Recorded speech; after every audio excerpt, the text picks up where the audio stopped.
Let's get nasty on a Monday. It's the Fast Lane on 101 ESPN, breaking in a little earlier today because we've got a 2 o'clock press conference set up from the Cardinals. The Cardinals are holding a press conference at 2 o'clock, and we will air said press conference via Bally Sports Midwest, so we'll stream it today.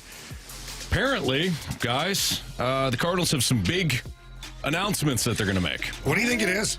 Well, we know it's not going to be John Mozeliak being replaced as president, and we also know that Ollie Marmol will not be replaced as the manager.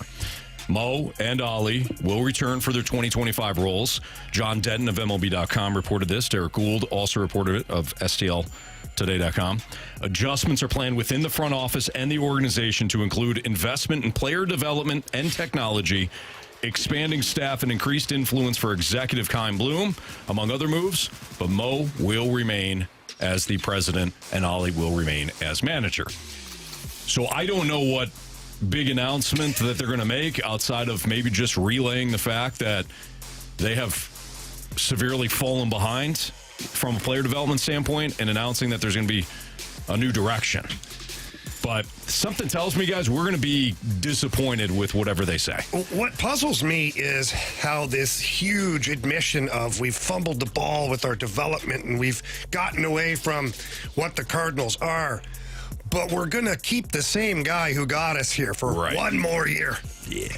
One more. Let's run it back one more time. This hasn't been right in a while, but we're going to do it again one more time, guys. And this guy, he's going to fix it in his 1 year that he's got left. Yeah. That's what I'm most, I guess, curious about is how are they going to word this? How are they going to frame all of this to where you're not thinking exactly what I just thought? Yeah. Agreed.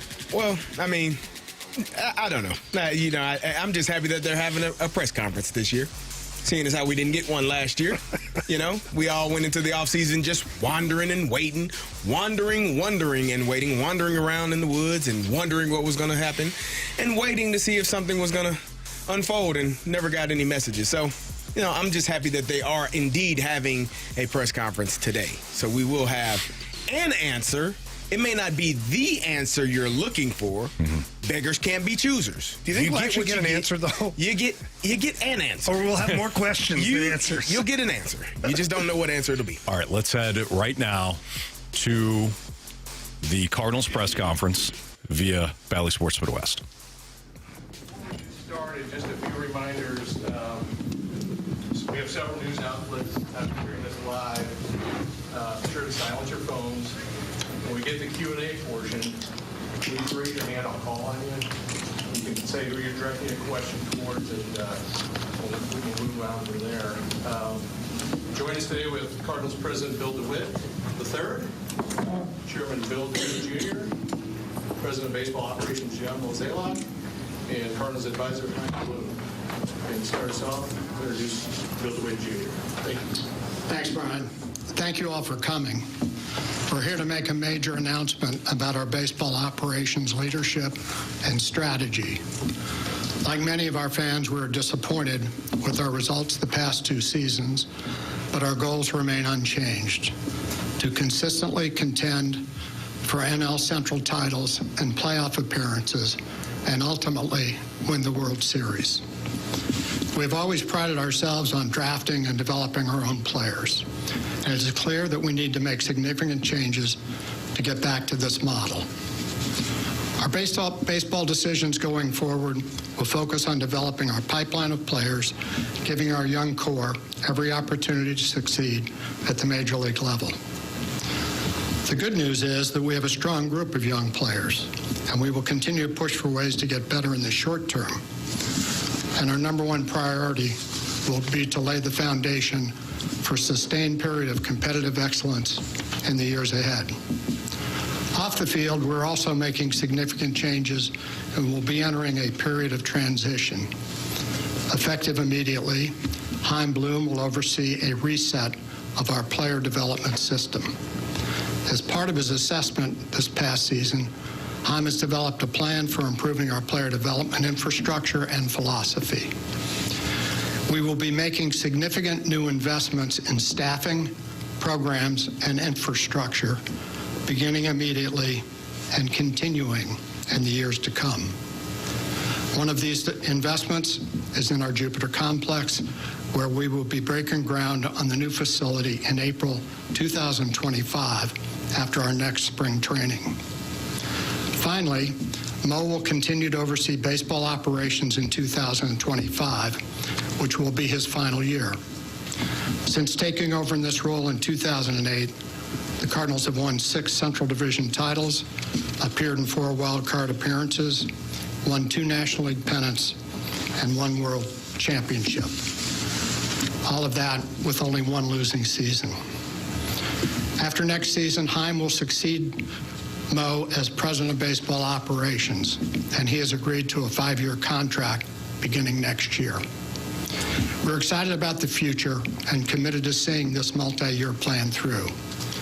As we enter a period of significant organizational change, we believe this approach will give us the best chance of ensuring a smooth transition. Thank you, and now I would like to turn it over to Mo. Thanks, Bill. Perhaps to your chagrin, you guys are stuck with me for another year, or you can think you're blessed. As you know, Gary LaRocque recently announced his retirement. I want to thank him for his years of dedication and service to the St. Louis Cardinals. He is one of the most respected men in the game of baseball, and he will continue as an advisor in 2025. Also effective immediately, Mike Gersh will assume the new role of Vice President of Special Projects. Gersh has been a tremendous partner to me and has been an asset to the Cardinal organization, and I look forward to working with him in his new role. I want to thank Gersh and Gary LaRocque for all their hard work, tireless hours, late nights. You guys made this job fun for me, so thanks, guys. The friendships over the past 30 years have been amazing, and I'm so grateful for those relationships. But as I turn the page to my final year in this role, there are some things I hope we can accomplish. I'd like to set us on a course to get back to consistent winning. Focus on the buildup of our baseball operations. Invest in new infrastructure and technologies. See the groundbreaking in Jupiter. You may ask yourself 2 simple questions. What is this, and what is it not? What it is, it's a multi-year strategy, a focus on player procurement and development. It's a long-term investment in the organization's future. What is it not? It's not a Band-Aid solution, and this is not an excuse. Focus on the word change. Change. We need to make changes to realize our ultimate goal. The groundwork for these needed changes has already been laid, and many changes have already begun. The excitement to get back to winning, to getting back to October is real. But we all understand this will take time. Hard work to get back there, but we are committed to seeing this through. I look forward to working with the DeWitts, Chaim, and the rest of our leadership group on the baseball operations side to ensure a smooth transition and lay the foundation for a development pipeline that meets the demands of the modern game while honoring the traditions of the great organization, the St. Louis Cardinals. Thank you, and I'll turn it over to Chaim. Thanks, Mo, and good afternoon, everybody. I'm feeling thankful today. I'm thankful for the trust and the backing that the DeWitt family has shown me. I'm thankful for how welcoming Mo has been this whole year and just for the example that he sets and how much he cares about this organization. And I'm thankful, most of all, for my family, my wife, my kids, their support and their love for me, their enthusiasm for this new journey. As you know, I joined the St. Louis Cardinals in January as fresh eyes for our entire operation, with an emphasis this year on player development. More than anything, the remarkable success this organization enjoyed for much of the past 2+ decades was fueled by its homegrown talent pipeline. This year, I saw some of the reasons why. I saw the pride in what's been accomplished here over the years, the passion for teaching the game, the care for the organization, for what it stands for, and especially for our players. And I also saw in many of our staff a hunger to learn, to grow, to get better, to change. And that's a good thing, because that's what we need. That's what this game demands. The competition in this area of our industry has been absolutely relentless over the past decade. It takes boldness and humility to get on top and to stay there. And if you stand still and you rest on your laurels for even a moment, you get beat. So as you've heard, to catalyze that change, the ownership has given the green light for us to make real investments across the department, now and going forward. That starts with finding and empowering new leadership in player development, which is a process that has already begun. I'm excited for what can happen when we combine the right new faces and new ideas with the potential of the folks who are already here and the values and the culture that have sustained this great organization. There's a lot of work ahead of us. These days, given that competition, the bar for excellence in this area keeps getting higher. But the St. Louis Cardinals, at our best, are the organization that sets the bar for everyone else. And we can be again. It's not going to be easy. There will be successes, there will be bumps in the road. But we want it. We know our fans want it. I'm confident that we can get there, and I'm excited for the challenge. Thank you. Okay, thank you, gentlemen. Who has our first question? Please, again, remind you to raise your hand. Jeff Jones. Please let us know, Jeff, who you're directly reporting to. Jaime, you described the need for increased investment in player development apparatus and what you've seen over the year. Where do you see the need for that investment most acutely, and what does that look like from a tangible sense? What are the areas that you think that need to be invested in the most? You know, as far as most acutely, I don't know that it's worth trying to rank them. I think really that gets into prioritizing in what order we do this. Obviously, finding the right leadership, first of all, getting those folks in their positions and set up, and then really helping me as we go forward and make those investments is going to be really important. Obviously, we've talked about the complex, and that was a process that was well underway before I got here. I'm really, really excited to see that come to fruition. Outside of that, you know, there's really a lot of different areas. That's what's exciting about this. There's so much opportunity for us to make positive change. I've heard over the course of the year really good ideas come from within our organization. You know, I've got some ideas from my own experiences. We're going to have new ideas come into the organization and really figure out in all areas how we can make this as good as it can be. Mr. DeWitt, Mo said repeatedly that next year will be his last year. Was there a temptation to elevate Chaim immediately? How did that go back and forth? How did you make that decision to wait until 26? Well, I think our number one priority is to build up our player development system. So having Chaim in that role, I think, is really critical. Mo's done an excellent job over many years with the Cardinals. I think his record speaks for itself. And this past several years, the reason we did a 2-year contract was because that was Mo's request. You know, we honored it. He's done a great job, and I think we have the best of all worlds here. He's going to see his tenure through, and Chaim's going to be able to jump in and try to improve what we've done on player development, which is something he's done in the past. So, you know, we're really well set this year and beyond for our baseball ops. Frank Guzman. John, what went into your thinking about wanting to stay in the line of fire for another year? And how difficult was this? And what made you make this decision? I think that seems a bit short-sighted, right, Frank? You know, I think that Bill stated it. He and I have been in discussions on what a succession plan might look like over the last few years, and I really felt like where we were at, it made sense to bring someone in. I was advocating very strongly to bring in Chaim last offseason to just really get an assessment of where we are, what we need to do, and ultimately where we want to go. And so I think this partnership and this relationship over the next 12 months, albeit might make a few of you unhappy, but I'm certainly willing to do the walk because I feel like we're going to position ourselves really well. And ultimately, when you think about your own legacy and how you want to leave something, I'm certainly hopeful that it'll be left in a really solid place when I do step down next year. For Bill DeWitt Jr., I just wanted to ask, with the new direction with the minor leagues and investing in the minor leagues, how will that affect the major leagues, and do you plan on trading players with big contracts because of that?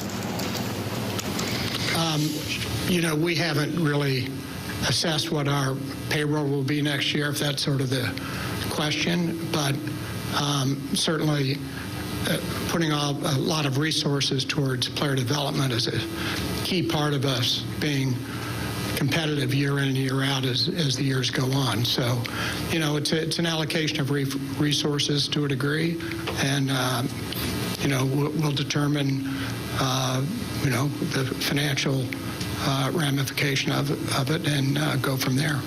Yeah, let me step in on that. I'll have Bill III address revenues, but just at a very high level, yes, I would anticipate seeing payroll go down because of these investments. Bill? Yeah, I mean, when we're still, you just finished the season, we've got a long off season to work through a bunch of things relative to budgeting for our revenues, and obviously we know that the payroll ends up being a function of revenues, not directly, but loosely, and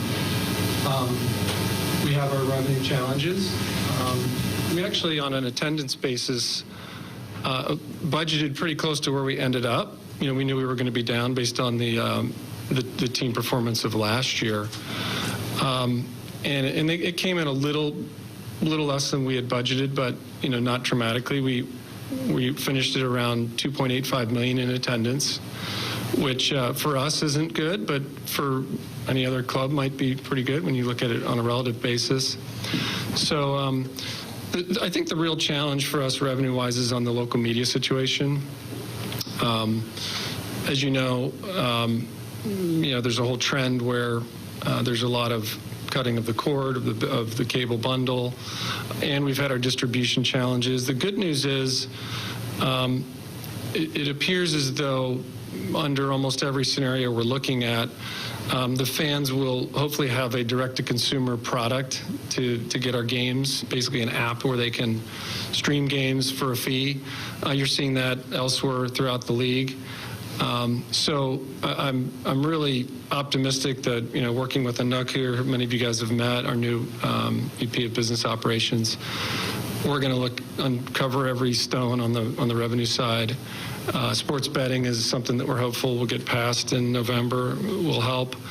But we're working very hard to figure out, kind of how to enter this new phase of local media challenges and come out better on the other side. Mr. DeWitt, there has been internal concern regarding player development for years. From an ownership's perspective, how did you come to the decision to allocate the resources the way that you did and ultimately pivot away from funding player development to essentially avoid an outcome where such a dramatic reshift is needed? I'm not sure I would agree with the assessment. There's been a concern for the years. We've done pretty well in drafting and developing players historically. I think the bar has risen, as Heim would say, and there's much more analytics now attached to it. You look at our team, and where did these players come from? We've got, I think, I could be wrong about this, but I think I saw that our 6 young players played the most innings this year of any other team's 6 youngest players. So obviously we've had success in that model, and but things move and change, and as Heim says, if you don't keep up, you're going to fall behind. So this is a matter of catching up to a degree and building to a degree. Would you say that catching up is more based on the need to improve technology and modernizing player development programs? Is that fair to say? I'll let Tom answer that. That's certainly part of it, I would say. Look, obviously, it's actually remarkable, even over the course of my career, just how much faster this arms race has gotten behind the scenes. And that doesn't mean every single new thing that comes into the game is something that you want to go all in on, but certainly a lot of things have been. And it really just comes out of 30 clubs competing to see how well they can develop players, how much better they can make these guys. So whether it's, teaching methods, whether it's combining performance and medical and on-field coaching to achieve better outcomes, to individualize training more, whether it's data, whether it's equipment, all these things are brought to bear in different ways. I'm not sure I'd isolate any one area. And, as Bill said, obviously catching up is important, but we want to be able to set the tone. So we're not just going to be looking at, copying everybody else. We want to find our own way. This is a question for the DeWitts. I wonder what message, and Bill, you just touched on it with the revenue, what message the fans sent with the attendance, not just with tickets sold, but also the number of no-shows. And then if you could talk about how you kind of have to thread a needle here to get them back to the ballpark. So what's the messaging to sell them on what this is with the new direction? If it's a future team that you want to sell them, what's the reason to come in 2025? Yeah, we're working on our game plan. We're doing a lot of work looking at ways to improve and freshen up the game day experience for our fans. We'll see some new things next year in that regard. We got a really nice core of young players, so I don't think we're going to be short of marketing messages to our fans in terms of what to look for and what to be excited about. I think also, this is something that we haven't really done in a long time, or at least in our tenure. So I think we're looking at different ways to market the product and the experiences of being down here. We're looking at every aspect of the operation, really, not just on the baseball side, but on the business side. But no, I think we're very hopeful about where we are with our ability to reach fans and sell this team. But the reality is we're in a little bit different situation than we've been in the past. We've got a bunch of things we're working on for season ticket holders that creates what we think is a great value proposition, some additional things that, in addition to what we did last year even. So that'd be my take on kind of the business side and the marketing side. And Bill, on the baseball side, what did the crowds tell you? I mean, you 10 games, you see them, you saw the empty seats. What did that tell you about the baseball product? Well, we were out of contention as the season went on. We were in contention for quite a while. But, when you think about it, we ended up winning 83 games. There was a positive. Young players, as I mentioned, were a big part of that. And I think it's an exciting team to watch and to follow and to see the other young players that are going to be coming up. So, if I were a fan, I'd be kind of excited for the future. I see what we have. I see what's coming. And, change can be good. Carey. Bill, when you make managerial change with Mike, this is a quote that's made the rounds. Some places winning is just a winning record, but not in this city, not with this franchise. How do you reconcile the last 2 years and what's happening now with that comment?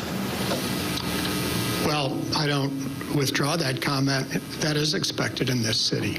And, as I just said, we won 83 games. That's a winning season. But it was below expectations for us and for our fans. So we're totally committed and all in on trying to reverse that and get back to the playoffs and hopefully go deep. Marty, did you have one? Yeah, for Mo and I, how do you determine player development when maybe a guy does well at the minor league level, gets to the big leagues and doesn't pan out? There's been a number of examples, top picks who don't quite hit it big, maybe they do elsewhere. How does that figure into whether it's at the minor league level or at the major league level? Yeah, I think just really at a high level, when we talk about the changes that we're hoping to see or the investments we're hoping to make, it's not a reflection on that we weren't doing it right. It's just the market's changing, and how players prepare and play for games, that's moving, and we don't want to just be reactionary to it. In other words, just practice best business practices. We really want to be out in front of this, and so we want to put a lot of time, energy, and money into being on that innovative side of maximizing player performance. Certainly when you look at the group right now of our top prospects, there's a lot to be excited about, not to mention we have 5 or 6 players on our current roster that are under 25. So I really feel like the overall vibe of what's happening in our organization is a lot more positive than maybe people are making it out to be. But ultimately, we know we can find better ways to do things, and that's ultimately our goal. Is it staff? Is it technology? Is it both? When we talk about, maybe drill down a little bit for people that don't quite get what's going to change. Yeah, I mean, look, as Mo said, this whole thing is moving. It moves constantly. And if you want to be out in front of that curve, if you want to be the dynamic organization that this organization has been for really, we're talking about 100 years, at its best, you have to look at everything. There is no area of the game that just stands still. And so if you want to get out front, you should be looking at everything, not from the point of view of placing blame or pointing fingers, but just saying, how can we do this the best? How can we win at this? How can we be better than the competition? And if you really want to do that, you got to look to do that in every area. Okay, we're getting up on about 30 minutes here, but let's do a couple more. Lynn? For Heim, I was curious for you, how much of that, the ability to shape the player development leadership going forward played into your willingness to take on this role and the succession plan that follows? Yes. As Bill touched on, I just think it's a unique opportunity. I'm obviously very excited with, what's to come next year. But this is a chance to really kind of get in deep in this area in a way that I just think is unique, when you think about what comes after it. And it's really exciting. I mean, look, there's no area of this game that isn't interesting to me. That's why I do this. That's why we all do this. We love it. And I think this challenge of basically taking all the energy that's here, and believe me, having gone around this year, having met our staff, there's a lot of energy there. There's a lot of energy that's been there. There's a lot more energy waiting to be unleashed. Like, I'm excited about that opportunity to help unleash it and help find, how we get back out in front. That's part of the tradition of this organization is innovation. A lot of these things that are a tradition now, they were new and different at one point when the St. Louis Cardinals started doing them. And our staff knows that. And I think there's a lot of excitement there, and it's a really cool opportunity for me to be up close with that group. And Fred Richardson?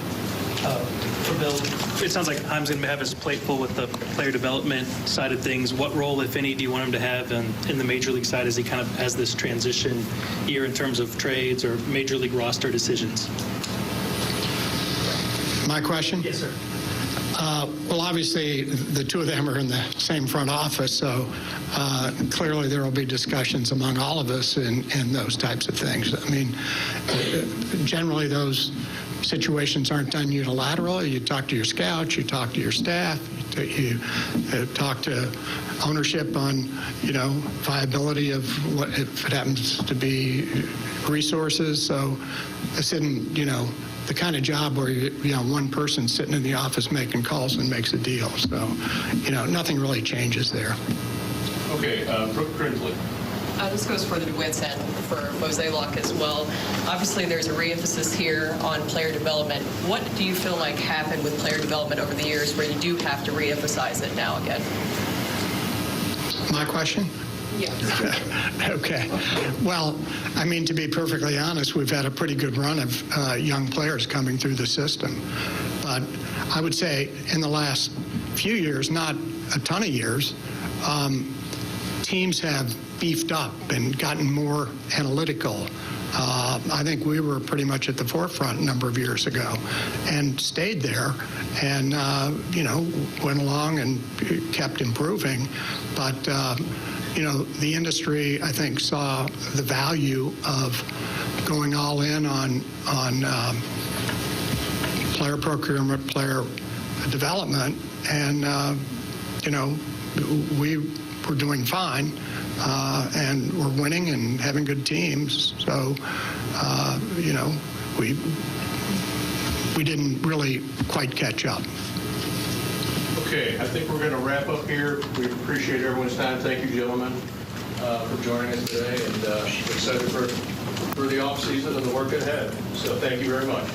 And all live transmission needs to cease now that we're done with you. Wow. We will react to this. There is so much to dive into. If you just heard it, or at least been trying to follow along, we'll just get into it. Mic drop. Leave us a mic drop. This is kind of your day too, man. Like, what do you think? What's your reaction to this? 314-399-9646. We already knew going in that Mo and Ollie would be retained, but they just essentially delivered you the message for this year. And then I guess moving forward, the only nugget would be the 5-year deal for Chaim Bloom, who will take over for Mo next year. Again, we'll get into it. Leave us a mic drop via the 101 ESPN app. A lot to get to today following that Cardinals press conference here in the Fast Lane on 101 ESPN.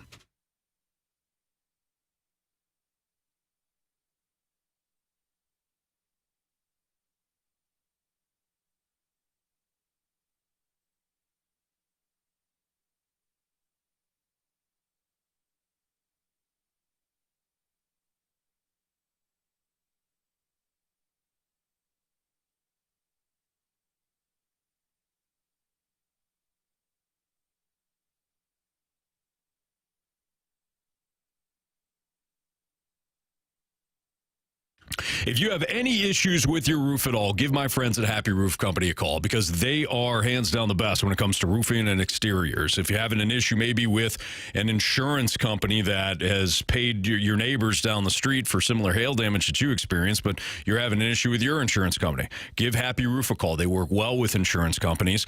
And if you have an insurance claim that is already paid to you, but you just need a contractor to come out and take a look at it and give you an estimate, Happy Roof Company has free estimates with competitive pricing. They do commercial roofing. They do residential roofing. They do it all at Happy Roof Company. They are fantastic. And if you have an issue right now with your roof, so let's say you don't need a new roof, or let's say you don't think you have damage, but maybe there's a storm and you got a leak, or you don't know if you have a leak and you want somebody to check it out, Happy Roof Company will look at your issue within 24 hours from when you call them. So you call them today, tomorrow by 2:30, they'll have somebody out there to look at your issue. 314-665-3001. Again, 314-665-3001. You can also visit them at thehappyroof.com. The Happy Roof Company. Tell them Stalter sent you.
That was one of the most unprofessional press conferences I have heard in a long time.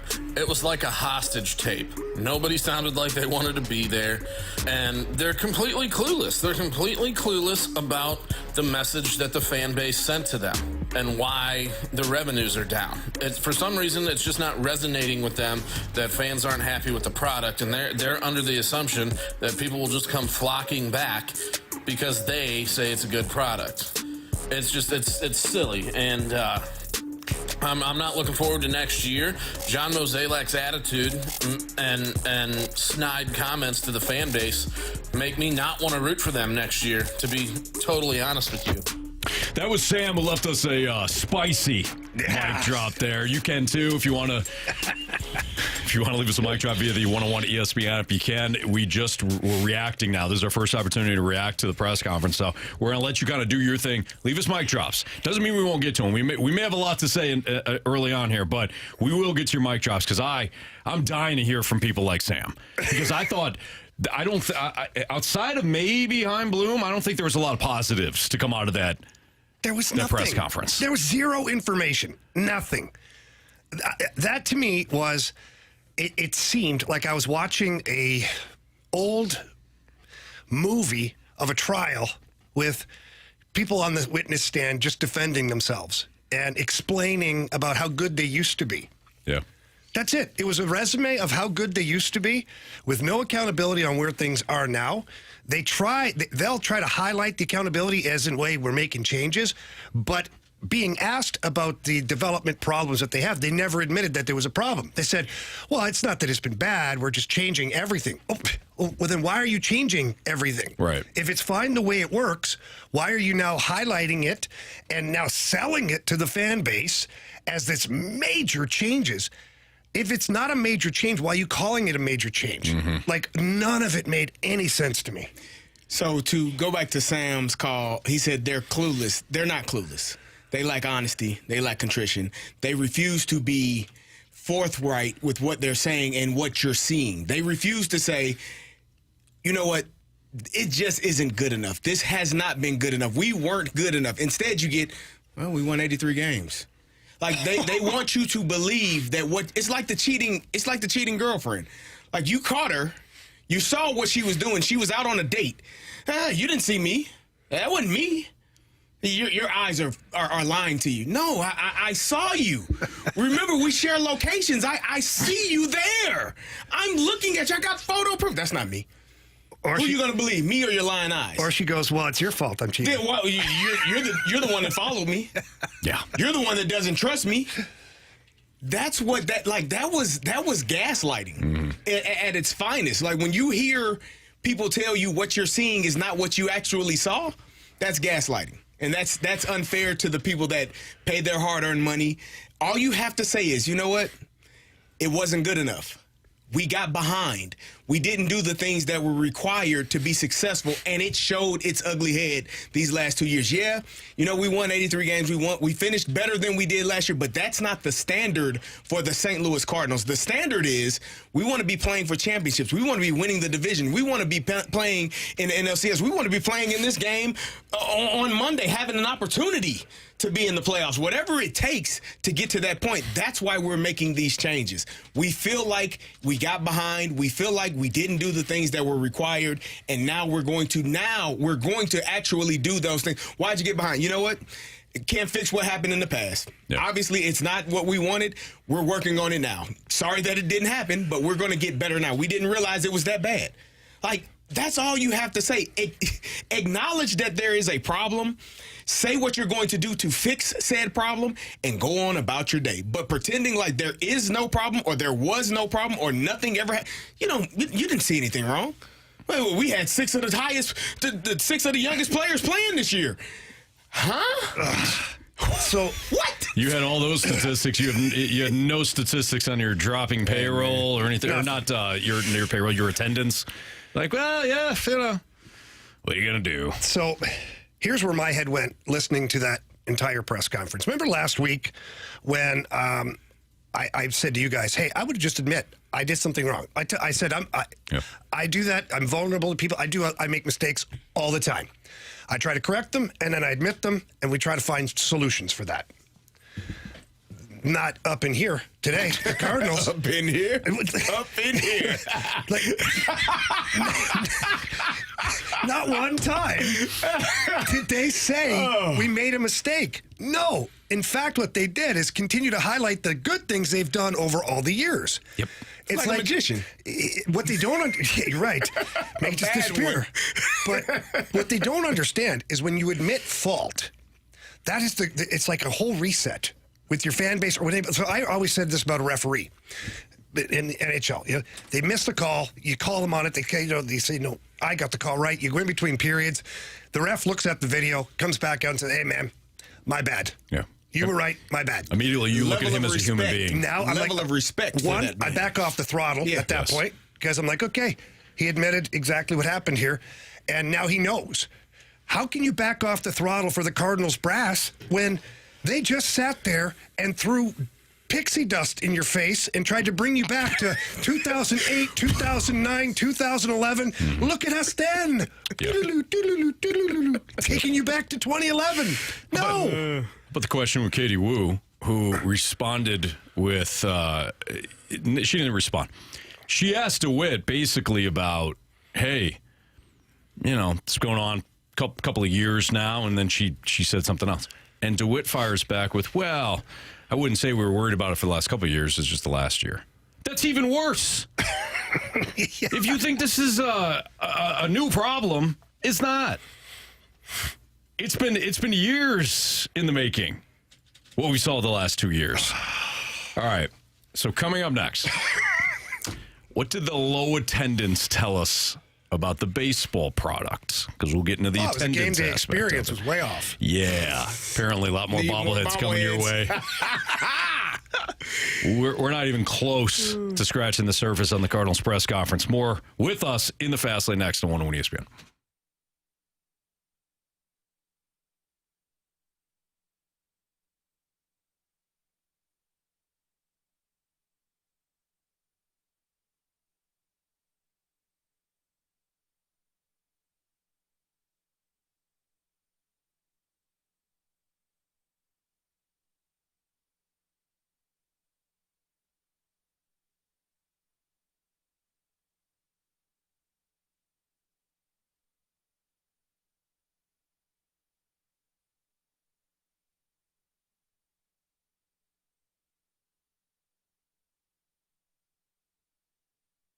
Hey, you still have time to head out to Auto Center's Nissan Herculaneum and take advantage of some of the best financing rates and biggest discounts of 2024. They've got 0% APR on select new Nissans like Nissan Pathfinders and Rogues, Altimas, whatever you're searching for, they've got it at Auto Center's Nissan Herculaneum. It's not just Nissans, too.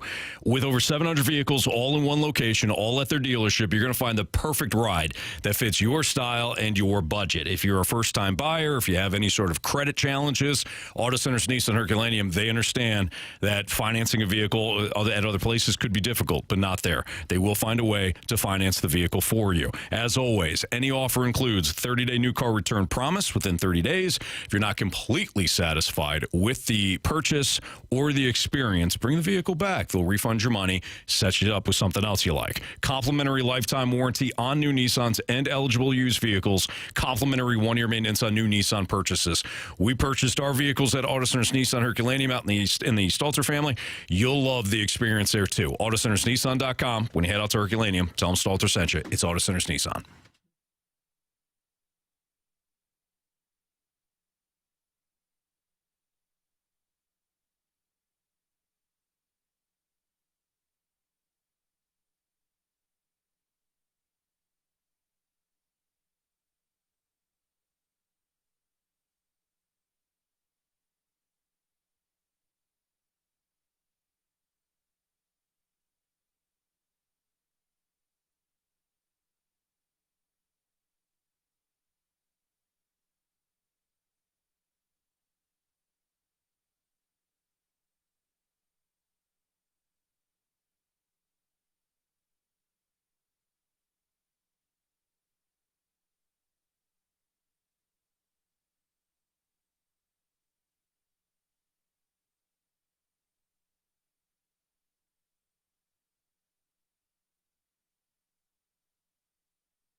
101 ESPN Sports Center. I'm Andrew Marsh. It's time for a Sports Center update driven by Johnny Londoff Chevrolet and Johnny Londoff Autoplex. Your St. Louis Cardinals finished the 2024 season with an 83-79 record. You probably just heard the season-ending press conference. If you missed that, make sure you go to 101ESPN.com, or you can check out the free 101 mobile app. It is featured on the page. We will have it on our full show as well.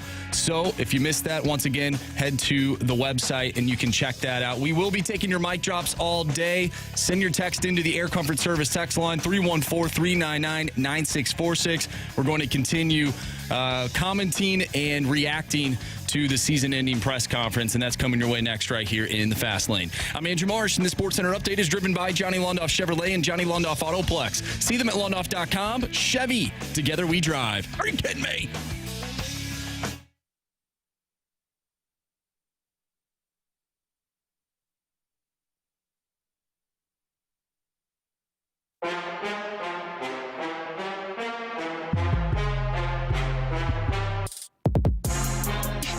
I thought it was a great press conference. It was all the motivation I need not to renew my season tickets for next year. This group is so out of touch. To see what's happened the last few years and try and feed us non-specifics, and the only thing that they specifically jumped out and said was that payroll was going to be cut. That doesn't really give us the warm and fuzzy feeling that there's any kind of a plan going forward and that this is going to look any better anytime soon. It definitely sounds like it's just a cost-cutting measure like they've done the last few years, and we're just going to dig the hole deeper. That's Ryan, who left us a mic drop. I don't blame you, Ryan. We have talked many times on these airwaves about what actually makes a difference. Us behind a mic, quote-unquote, holding Mo accountable does not do anything. You deciding not to renew your season tickets, that is sending a message. Because if you impact the wallet, certainly going to be a heck of a lot more significant than if you impact the earlobes. You know what I mean? Like us saying stuff doesn't matter. No. You impact the Wits wallet, now at least they have to pay attention. So if you want to leave us a mic drop like Ryan did or like Sam did earlier, fantastic. It's Fastlane on 101 ESPN. Carey Davis has a confused look. Do they have to pay attention? Because I don't know that they. Well, they're not going to pay attention. Okay. I didn't get the feeling that they cared at all, or even realize that. I mean, they didn't acknowledge that. Can I rephrase? People, okay, please do. Your best chance at getting them to pay attention even slightly is hitting them in a wallet. Okay. So what I liked in particular, where I thought that, man, they nailed it, was when they told the fans that they didn't get the $3 million through the gate this year. They got the 2.8 and change, which is pretty darn good around baseball. What? So you're basically spitting back in their face like you didn't show up. It didn't matter. Right. We don't care because we're still better than so many other teams. But because you didn't show up, we're not gonna spend much. No, we can't spend as much now. Payroll's got to go down, but we're going to enhance your game day experience. Yes. Let me tell you, we're going to have some really good bobbleheads with audio attached to them. Well, why don't we get to that now? So Derek Gould of the Post-Dispatch asked Bill DeWitt III about how you improve things next season. And Bill DeWitt III started talking about like some bobbleheads and things like that. And hey, we're going to improve the game day experience. He didn't actually say bobbleheads, but got some cool stuff for you next year, right? So T-shirts for dogs. So Gould followed back up, clarified, and said, "Hey, no, what are you going to do for like the on-field product?" And this is where Bill DeWitt Jr. stepped in. Well, we were out of contention as the season went on. We were in contention for quite a while. But, when you think about it, we ended up winning 83 games. There was a positive. Young players, as I mentioned, who were a big part of that. And I think it's an exciting team to watch and to follow and to see the other young players that are going to be coming up. So if I were a fan, I'd be kind of excited for the future. I see what we have. I see what's coming. And, change can be good. Randy Carey. Bill, when you All right, so we'll get to Randy here in a second here, but or a little bit later on. So talking about like the gate revenue, how do you improve things on the field to get fans to go to your stadium? Bill DeWitt decided, I'm going to highlight the fact that we had 83 wins. Cubs had 83 wins. Boston Red Sox had 81. Tampa Bay Rays at 80. I don't think any of those teams are celebrating. No. 83 wins. If that is the standard, you have no standard. I got a question. Is it better last year when they didn't have a press conference or this year when they did? Oh, for our standpoints, it's this year. For us, yes. Yeah. But in terms of I see what you're saying. Sometimes, if you're not going to say the right thing, forget even saying a bad thing. Don't say anything at all. Just don't say, what? Like, I could learn from that a lot, I say a lot of dumb things, a lot of wrong things. Oh, yeah. Sometimes I just bite my lip before I make things worse. It's absolutely amazing to me how those successful individuals, because they are, every guy that was on that stand is very successful in different ways. Chaim Bloom was the easiest to listen to because he's new to the dance. He's fine, and he can only speak about like what's in his lane, right? Which is fine. But how do the other three, and BD3 was fine, but Bill DeWitt Jr. and Mo, how do they sit up there and year after year after year, how are they unable to communicate in a way that makes sense? They're unable to hold themselves accountable. They're unable to respect the questions that are coming to them. Like Mo got the hair up on his back right away, like defending. And then you got Bill DeWitt Jr. talking about 83 wins. Well, that's a good thing. Really? Because you fired Mike Matheny for being a 500 manager. Yeah. Because that is unacceptable in Cardinal Nation. Right. It just blows my mind that they cannot have better communications or word things better. Mm-hmm. They miss the mark constantly because I don't think they actually know what fans want. And by the way, this is kind of an interesting juxtaposition. We're listening to the Cardinals break things down, talk about where they are as a team, highlighting the 83 wins. Meanwhile, the New York Mets have an opportunity to clinch a playoff spot. They were down 3-0 today. They fought all the way back, put 6 on the board in the 8th inning, gave the lead right back in their half of the 8th inning, in the Braves half, and now the Mets retook the lead because Francisco Lindor just hit a 2-run homer. So the Mets are up by 1 now in a back-and-forth exciting, what might as well be a playoff game. Oh, it is. It's for playoff. I mean, sure. You win, you're in. Because both teams can get in. There's another game after this. Yep. But my point is, the Mets had a very distinct philosophy 2 years ago. And it was brash, and it wasn't really bold. It was more reckless. Yes. We're just going to sign everybody, and screw you. We're just going to pay for everybody. And it didn't work. It didn't feel right. It didn't work on the fields. And ownership said, we're going to take a step back, and we're going to do things differently. We're going to trade some guys like Scherzer and Verlander. We're going to reset. We're going to let the baseball people do baseball things, find guys like Luis Severino in the offseason, bring them in, and just kind of roll with it, see what we got. And they're on the verge. They're 3 outs away from clinching a playoff spot because they knew right away that what they were doing it wasn't working.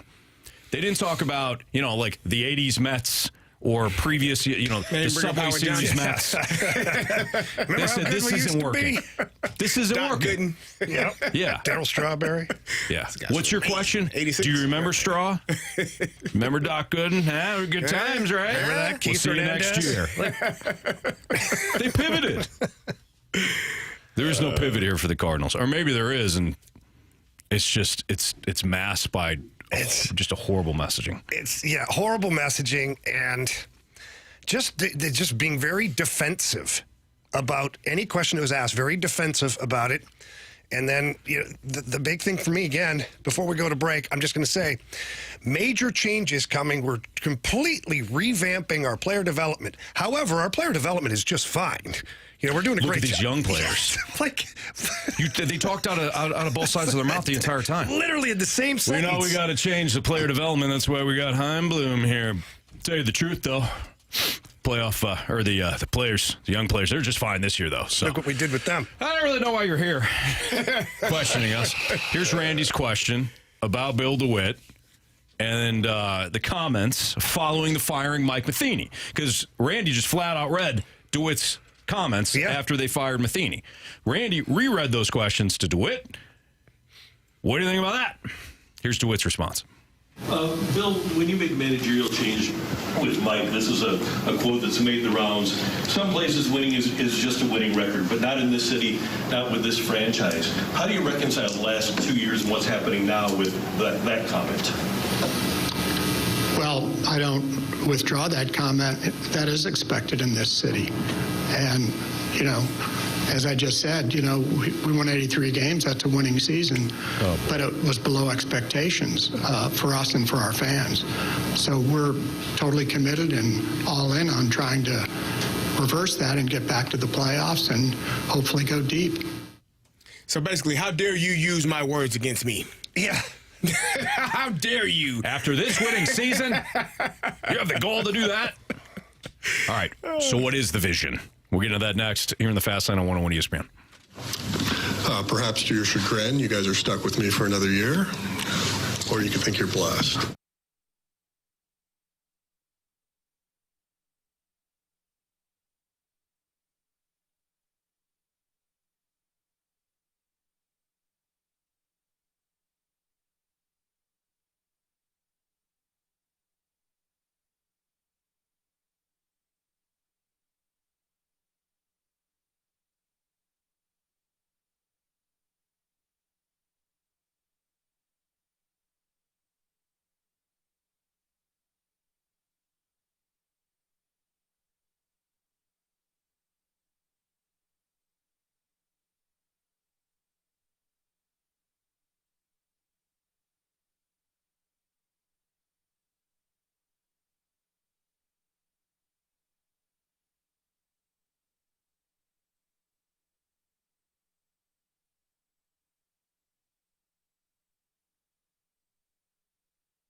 Yeah, fellas, I think listening to that was like listening to the presidential debate. I didn't get anything out of that. It seems like those gentlemen sitting at that front desk there are completely oblivious of what is going on with this organization. Anybody can sit up there and say we have all these solutions and ideas. Why did you waste our time telling us that Bloom's going to be the guy for the next 5 years? What is it that you're going to do?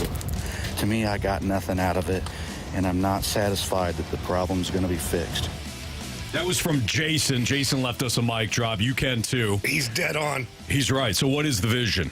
What's going to be the vision? After we heard from the Cardinals brass today, and that whole press conference is up at 101ESPN.com right now, by the way, if you want to take a listen to it for yourself. It's about 30 minutes long. But what is the vision? We know what's going on for next year. Mo is going to be here as president of player operations, president of baseball operations for next season. Ollie Marmol will be his manager. We know that. Chaim Bloom, as they enter a transition, that's what DeWitt said. They're entering a transition. Bloom will reset the player development structure. So that means like new staffing, infrastructure. They're going to break ground on a new facility in Jupiter that might, I don't know, get them up to speed a little bit from a baseball operation standpoint. They break ground in April, so they'll be after spring training next year. So some of this is going to be slow played. But, like, what's the vision? I guess I kind of see what Bloom is going to be doing. He's going to start next year at the ground up before he takes over for Mo. And he did sign a 5-year deal that sets in place next year, by the way. So from that standpoint, okay, I get that. But it doesn't sound like ownership has a clear idea of what this is going to look like in a couple of years. It's just like, well, we lack in player development here, so Bloom, you're our guy, and we'll fix this thing. How? They don't know, Anthony. That's what I got out of it, is they really don't know how they got here. And they've been trying to figure it out. And in the process of their meetings with the internal meetings, I think they figured out, okay, we got to lower payroll. How do we do that? We're going to go with the youth movement. And how do we get people to buy into the youth movement? We're really going to talk about player development. Yeah. And that's it. That was the road right there. And that's what Chaim Bloom now is going to be in charge of player development, because he did a fantastic job in Tampa. And then he was asked to do another job in Boston, to which, by the way, that kind of blew up, but he was told to blow it up in Boston. Right. And a lot of those players that he brought in during his tenure are playing pretty good baseball now. Right. So let's not lose sight of the fact that the man can do the job properly. But that's all they did, is they put him in place. Now, you're going to be the guy now in front of the panel of people. You will be judged now for your job. We're going to go over here and just kind of hide a little bit. But we did nothing. I didn't hear one thing about a vision. No. We're going to play the young players. Okay. Yeah. But, like, what? Right. You're right, though. You're right, Jamie. They don't know. They don't know what the vision's going to ultimately look like. They're relying on Bloom for that. I don't know if that's necessarily a bad thing. No, it's fine. Bloom did a great job in Tampa. It's why he was hired in Boston. And I think it was kind of unfair to some degree for him to take over in Boston and them immediately say to him, hey, listen, you got to trade Mookie Betts. See what you can get. We're only going to sign either Betts or Rafael Devers. So trade Betts. And he made an awful trade. I mean, just a horrific trade. But when it comes to restocking Boston's farm system and all that, it seems like you did a good job. At least they're aware of that aspect of it. Everything else today, from a press conference standpoint, just seemed like they were oblivious. I at one point, DeWitt came out strong, I thought. He had a really good opening script. And he was clear with it, and he didn't sound like he was nervous, and here's what we're going to do, and here's, 5 years for Bloom, and this is going to... And then as soon as he was done, it was like watching an offense that had no idea what the opponent was going to do fall apart. Carey, you script out the first 10 to 15 plays. Mm-hmm. And for the first 10 to 15 plays, man, that offense went right down the field, kicked the field goal. Hey, we're good. Didn't get in the end zone, but they kicked the field goal at least, right? Hey, this is a good start to our offense. The next time about defense makes slight adjustment, boom, done. Offense is done. Then I felt like DeWitt got nervous. He sounded nervous. He sounded defensive. Mo he danced between arrogant and defensive. Oh, yeah, he was outright rude at some points. And almost like a gunslinger with no bullets. They were both really good when they were reading their opening statements. Exactly. When it's written down and prepared properly, they're fine. Yep. And then when you allow them to go off course and have to, go off of a whim and kind of play it by ear, then you get to see the real version of what the plan is, what the expectations are, and what the future looks like. Yep. And I don't think that they answered many questions. I think you left out of there with more questions than answers when you went into the press conference hoping that those questions would be answered, and I feel like they really weren't. So it appeared to me like they had their opening statements, but then after that, it's like they weren't ready for anybody to actually ask them questions. Yeah. Almost like once they were done with their opening statements, they wanted it to be over. Yeah. Not only that, Jamie, but they were like, there you go. You're welcome. Thanks for coming out. Who wants to congratulate us now? You know what I mean? Didn't you get that sense? I got the sense that they were not ready for any of the questions that were going to come their way. Yeah. Or maybe they just don't have an answer. And our last mic drop was kind of poking fun at the presidential debate and whatnot. But we've said it forever. Like politicians, they'll give you an answer that has absolutely nothing to do with what you asked them. Right. And that's what we got here. You ask for direct things and you come back with, 83 wins was a winning season for us. But no, I asked you about are you going to trade your big dogs now because you want to shed payroll? Oh, yeah, we got good young players and we're really going to dive into player development. No, what about the current players? They just avoided it. 100%. So why do other teams, and I feel like this is kind of a theme too, other teams are not holding their organizations accountable? The Reds fired their manager. The Giants got rid of Farhan Zaidi today. He was supposed to be the guy that's going to take over and completely revamp their organization. Now Buster Posey's in charge of that. So other organizations are making moves. They don't like what they see on the field. They're making significant changes. Cardinals are like, we'll get to those changes when we get to them about a year from now. So why is that? We got a mic drop from Jacob as well, and we'll get into more with the Cardinals next on 101 ESPN.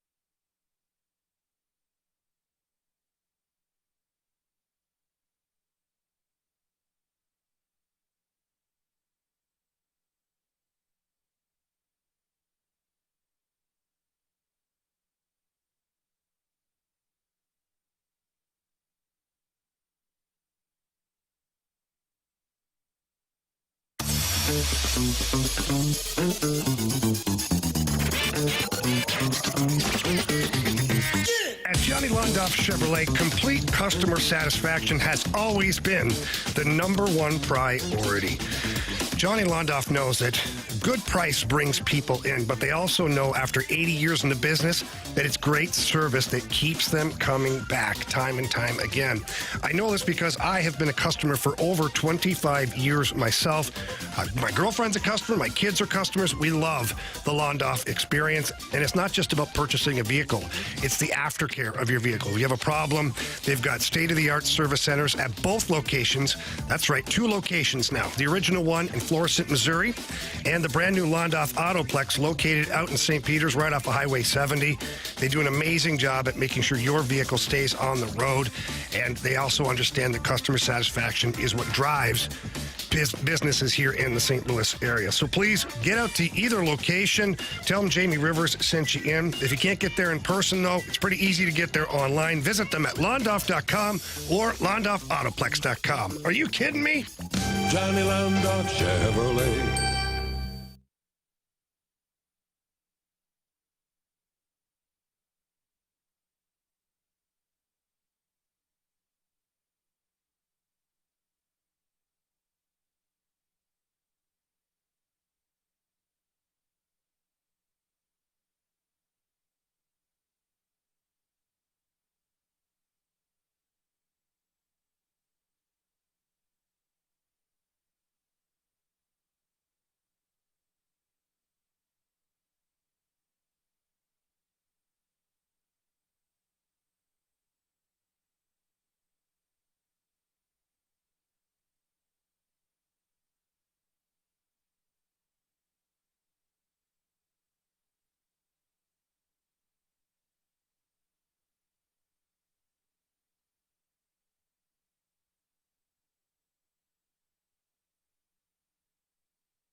The arrogance of this billionaire owner never ceases to amaze me.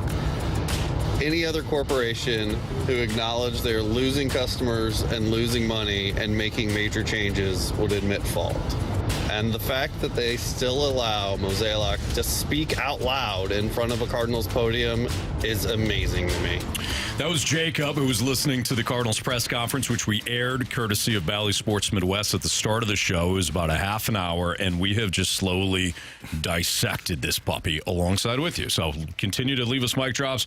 We appreciate it, Sam, Brian, Jason, Jacob there. They have left us mic drops. Dive in, man.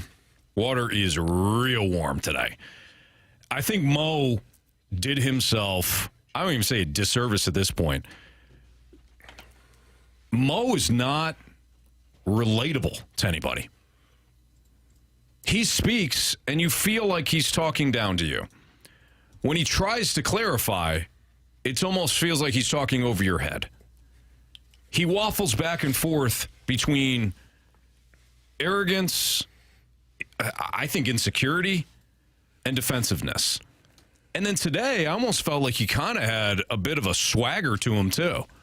Oh, in some weird way.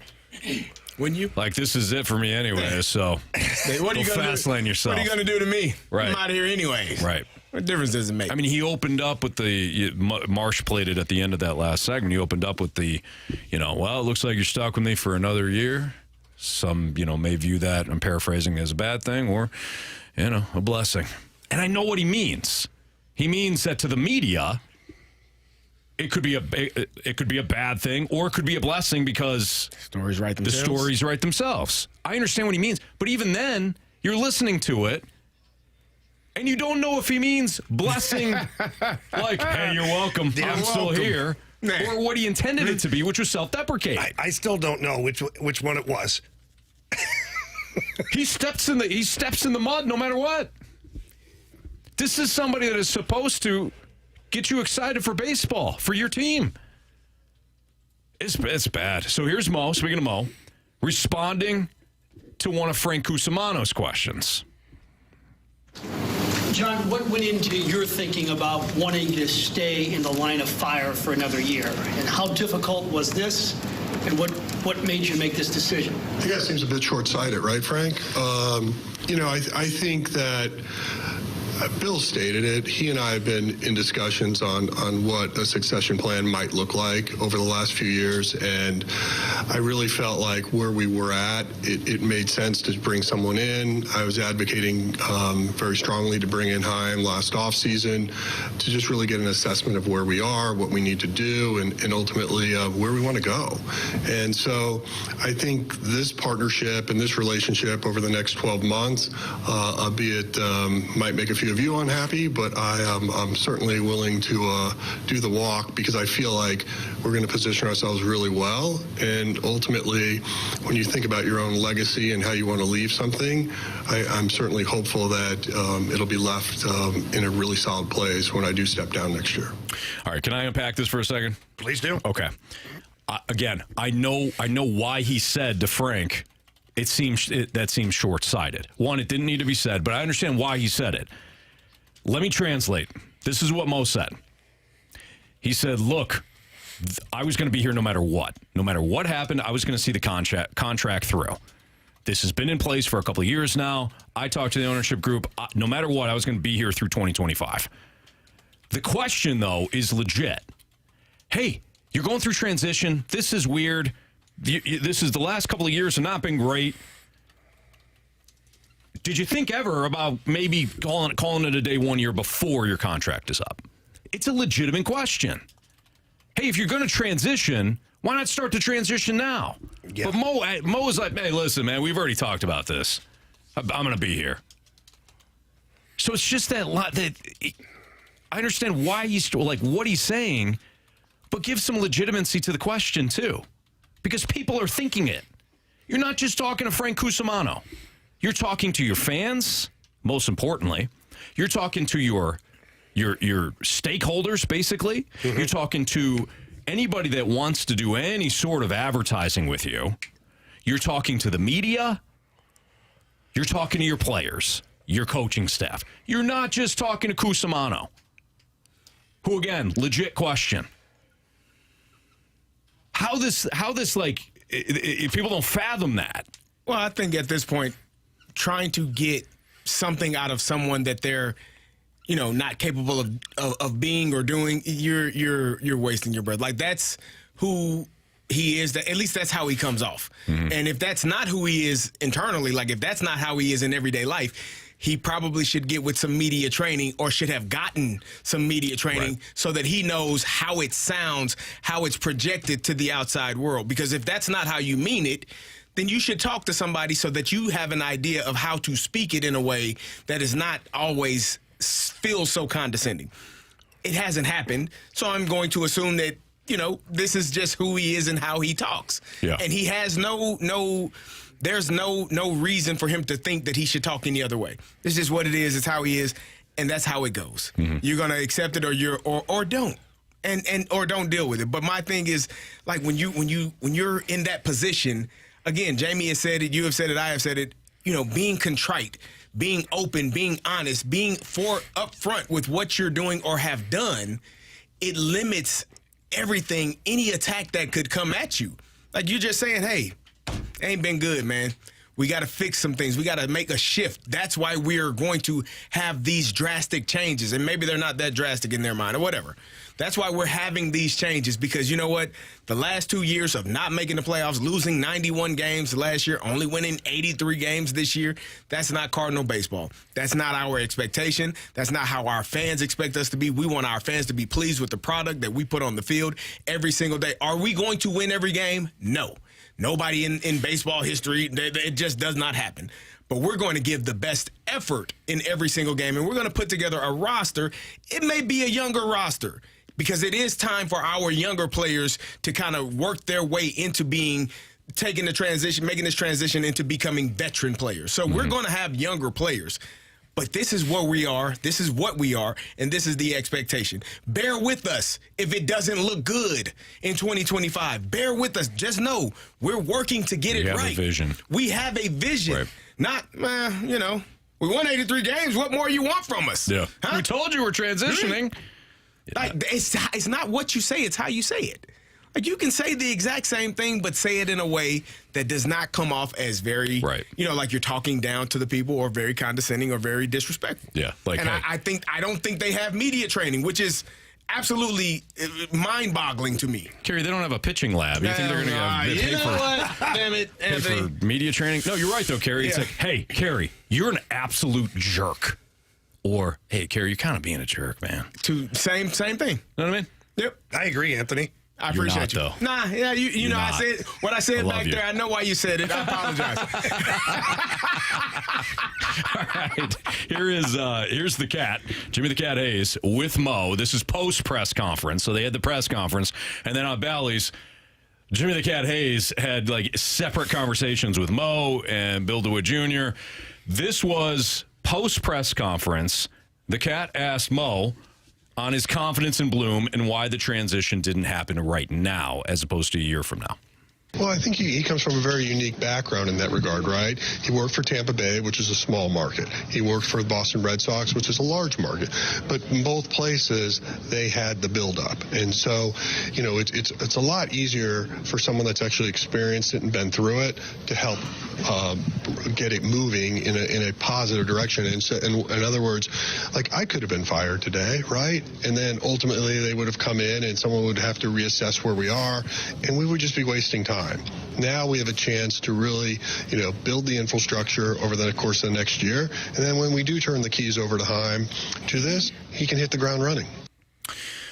Okay. I actually don't disagree with what he is thinking there. Let's get into that, because I understand kind of that thought process too, but there's a huge caveat.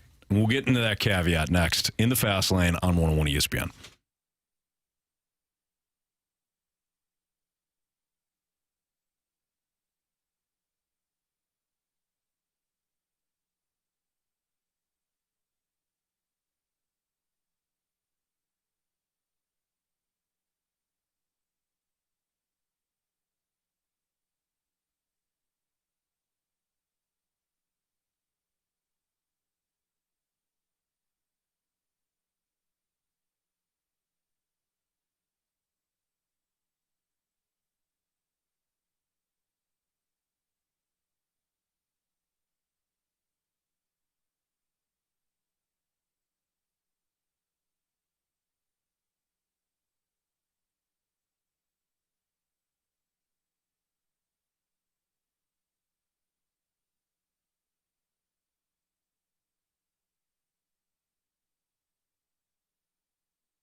101 ESPN Sports Center.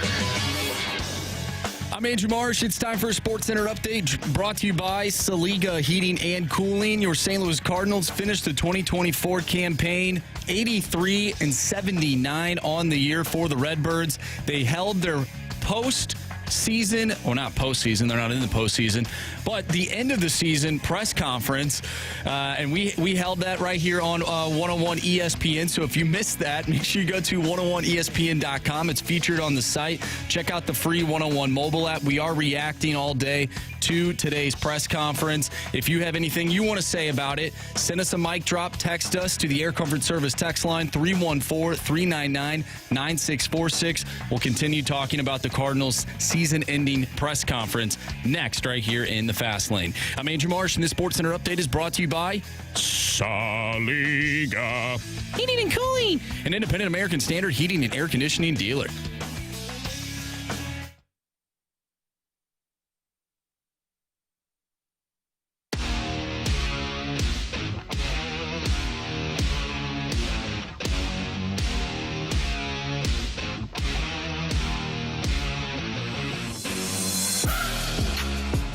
What was Mo's deal? My God. He attacks Frank Cusimano when Frank asks a pretty benign question. He's cynical. It translates to the fans. He has such disdain for the press. It's so obvious. The man needs to go listen to himself and then take a humble pill. We know you accomplished a ton between 2008 and 2015, but it's not been so great since. Look in the mirror. Be humble, accountable, and move on. That was from Rick, who left us a mic drop. You're not going to get any pushback here from anything you said, Rick. Well said on Mo. And I think that is the sentiment that a lot of people have when it comes to Mo. It's Fastlane on 101 ESPN. At some point, we will mix in at least of what's trending to kind of get to some other things that are going on. Congratulations to the New York Mets, for example. They just secured their playoff spot. Yes. With a come-from-behind win against the Braves. In fact, they trailed not only 3-0 early and for most of the game, they also trailed by 1 late. They went to the top of the ninth down a run, came out up 1, and held on for a 9-8 victory today, or 8-7. It was a one-run game. But the Mets punched their ticket. So now what this means is the Braves have to pivot. They have to start Chris Sale now. Well, they can't, Anthony, because according to Jeff Passan, the Braves have scratched Chris Sale with back spasms. Wow.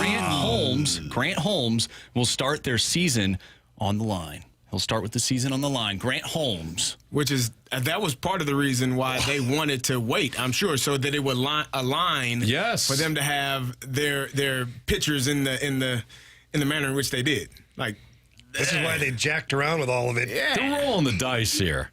I mean, you got to do what you got to do. They're rolling they're still thinking that they win today. And if they win today, the Diamondbacks, they got a doubleheader with the Mets. The Mets probably aren't going to play their guys, so they'll go with Holmes. They'll roll the dice. Sale can be used for game 1 of their playoff series. If they win, the Diamondbacks are eliminated. If they lose, the Braves are eliminated. The Diamondbacks are in. If I'm the Mets, the Mets are going to win this. If I'm the Mets, I don't want the Braves in the playoffs. The Mets are going to win this game. With their backups. Nah. Yeah. I don't know. I got a feeling. Marshy had a feeling. The Braves have had so many injuries. It wouldn't be surprising. I didn't think they would be at this point. Right. This late in the season. They have been hurt. Turns out the only visions around town are mine, Anthony. Yeah. True. And down the street. And down the street. Yeah. Bush, Oh yeah, of course. The Blues have something going. Yeah, they do. Cardinals, maybe not so much. All right. So we played the audio from Jimmy the Cat Hayes and Mo about Mo's confidence in Chaim Bloom taking over right now as opposed to a year from now, and why maybe the transition didn't happen. We're going to replay that audio because then Jamie and I have got some thoughts, and I said that there was one caveat to what Mo said. But here's what Mo said, so let's reset the stage here. Well, I think he comes from a very unique background in that regard, right? He worked for Tampa Bay, which is a small market. He worked for the Boston Red Sox, which is a large market. But in both places, they had the buildup. And so, it's a lot easier for someone that's actually experienced it and been through it to help get it moving in a positive direction. And so, in other words, like, I could have been fired today, right? And then ultimately they would have come in and someone would have to reassess where we are, and we would just be wasting time. Now we have a chance to really, build the infrastructure over the course of the next year. And then when we do turn the keys over to Heim to this, he can hit the ground running. So, Jamie, you and I kind of had a similar, all right, I see where he's coming from here, and I wonder if you had the same thought that I did, is in that the Blues are doing something similar with Alexander Steen taking over in a couple of years. It's kind of on-the-job training. Now, it's not like that way with Chaim Bloom, because Bloom knows what he's doing, but he's going to start at least in the minors and the player development before taking over in the front office. I don't think it's a bad game plan. Here's the caveat, though. Next year is going to be a bridge year. This year, for the pitching staff, it was a bridge year. So there's a lot of bridge years, a lot of, hey, we're going to do this for now, and then a year from now we'll really start things. The caveat is, if it works. If Michael McGreevy and some of these other young pitchers aren't ready to take the mantle next year, then it doesn't matter that you just bridged with Lance Lynn and with Kyle Gibson and with whoever. It won't matter if this is a bridge year to let Chaim Bloom kind of do his thing, if he doesn't have a proper vision for what the club's going to look like in 2025 and beyond. Yeah, and so where my head went right away is large corporations, when they have people that are, leaving, whatever, not being fired, but leaving, there's a succession plan, and there's a shadow that it kind of happens to where you have to open up all the files. And so I think for this one here, John Mozeliak's probably able to go through things with Chaim Bloom, answer questions, and probably questions he doesn't want to hear from Chaim Bloom, because they're probably going to be like, why do we not have this? Or why did we do it that way? Right. So I see it. To me, it's a nice way of making sure that John Mozeliak's legacy with the Cardinals doesn't get tarnished. Like, for them to let him stay on for his last year, and 5 years from now we'll have Mo back and we'll give him a red jacket or something like that. Like, you know what I'm saying? Yeah. It's risk averse, like you always say. There's no risk in keeping him around, and he's going to help Chaim Bloom, with the transition. Chaim Bloom doesn't need his help. No, he's done it in 2 different places before. He doesn't need the help. He might need some of the information to do with the Cardinals and where they're messing up or why they've done certain things a certain way and whatnot. But that's just the way I looked at it. It's a nice, fancy way of saying we get to have Mo ride into the sunset, and we're just going to say he's walking Chaim Bloom through the process here. Right.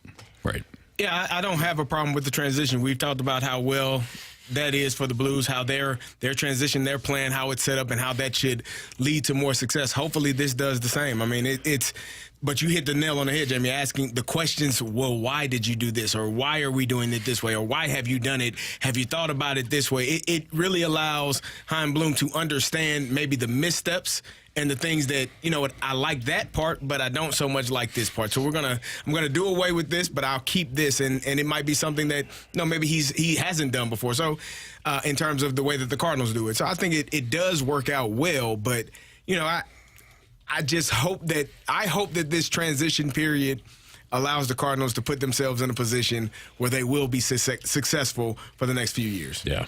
Meanwhile, Michael Gersh is being moved into a special projects role. What does that mean? He's basically going to do nothing.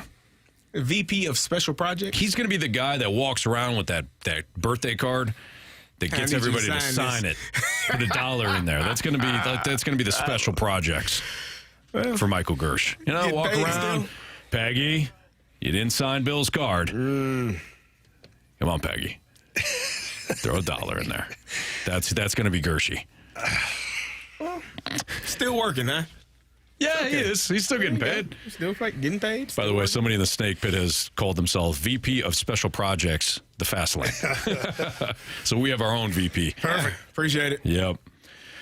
All right. It's been a fun day, gang.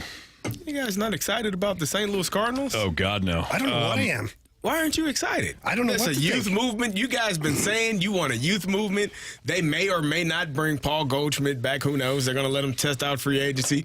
The Brewers may want him, so the Cardinals may say, oh, can't let him go there. We may bring him back and signed. And, are you not entertained?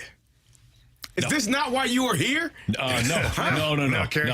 No. Did you watch that Mets-Braves game today? That was entertaining. That was What'd you say? The excitement was basically we don't even have the volume TV. on. Yeah, we don't even have the volume on, and you can see the excitement. You could feel it, feel the energy. Yeah, I miss playoff baseball. It's so fun. Yeah, I do too. Louis. Yeah, no.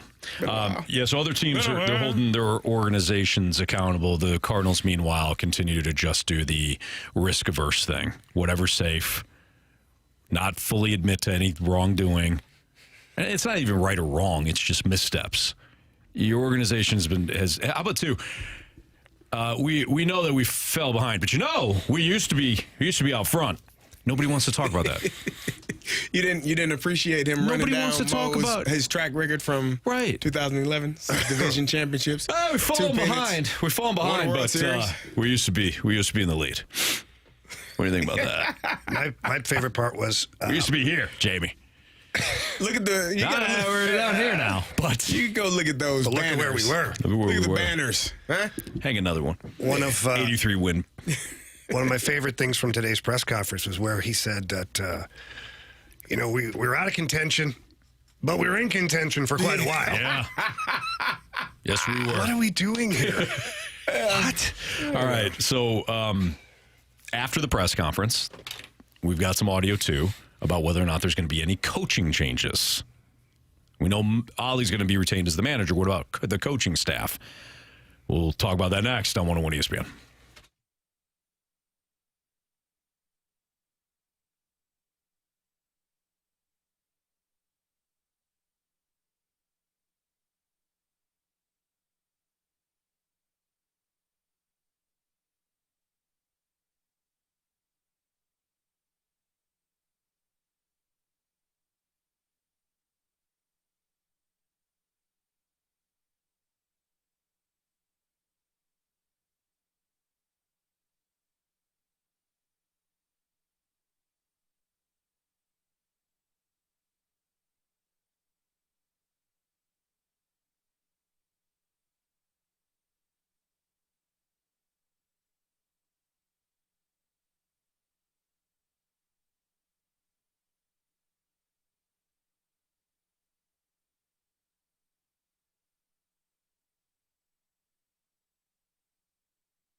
Do you have a vision for a kitchen or a bathroom or outdoor living space upgrade, but you're not quite sure who to turn to? Well, let me help you out. Give my friends over at E&B Granite a call for a no-obligation consultation.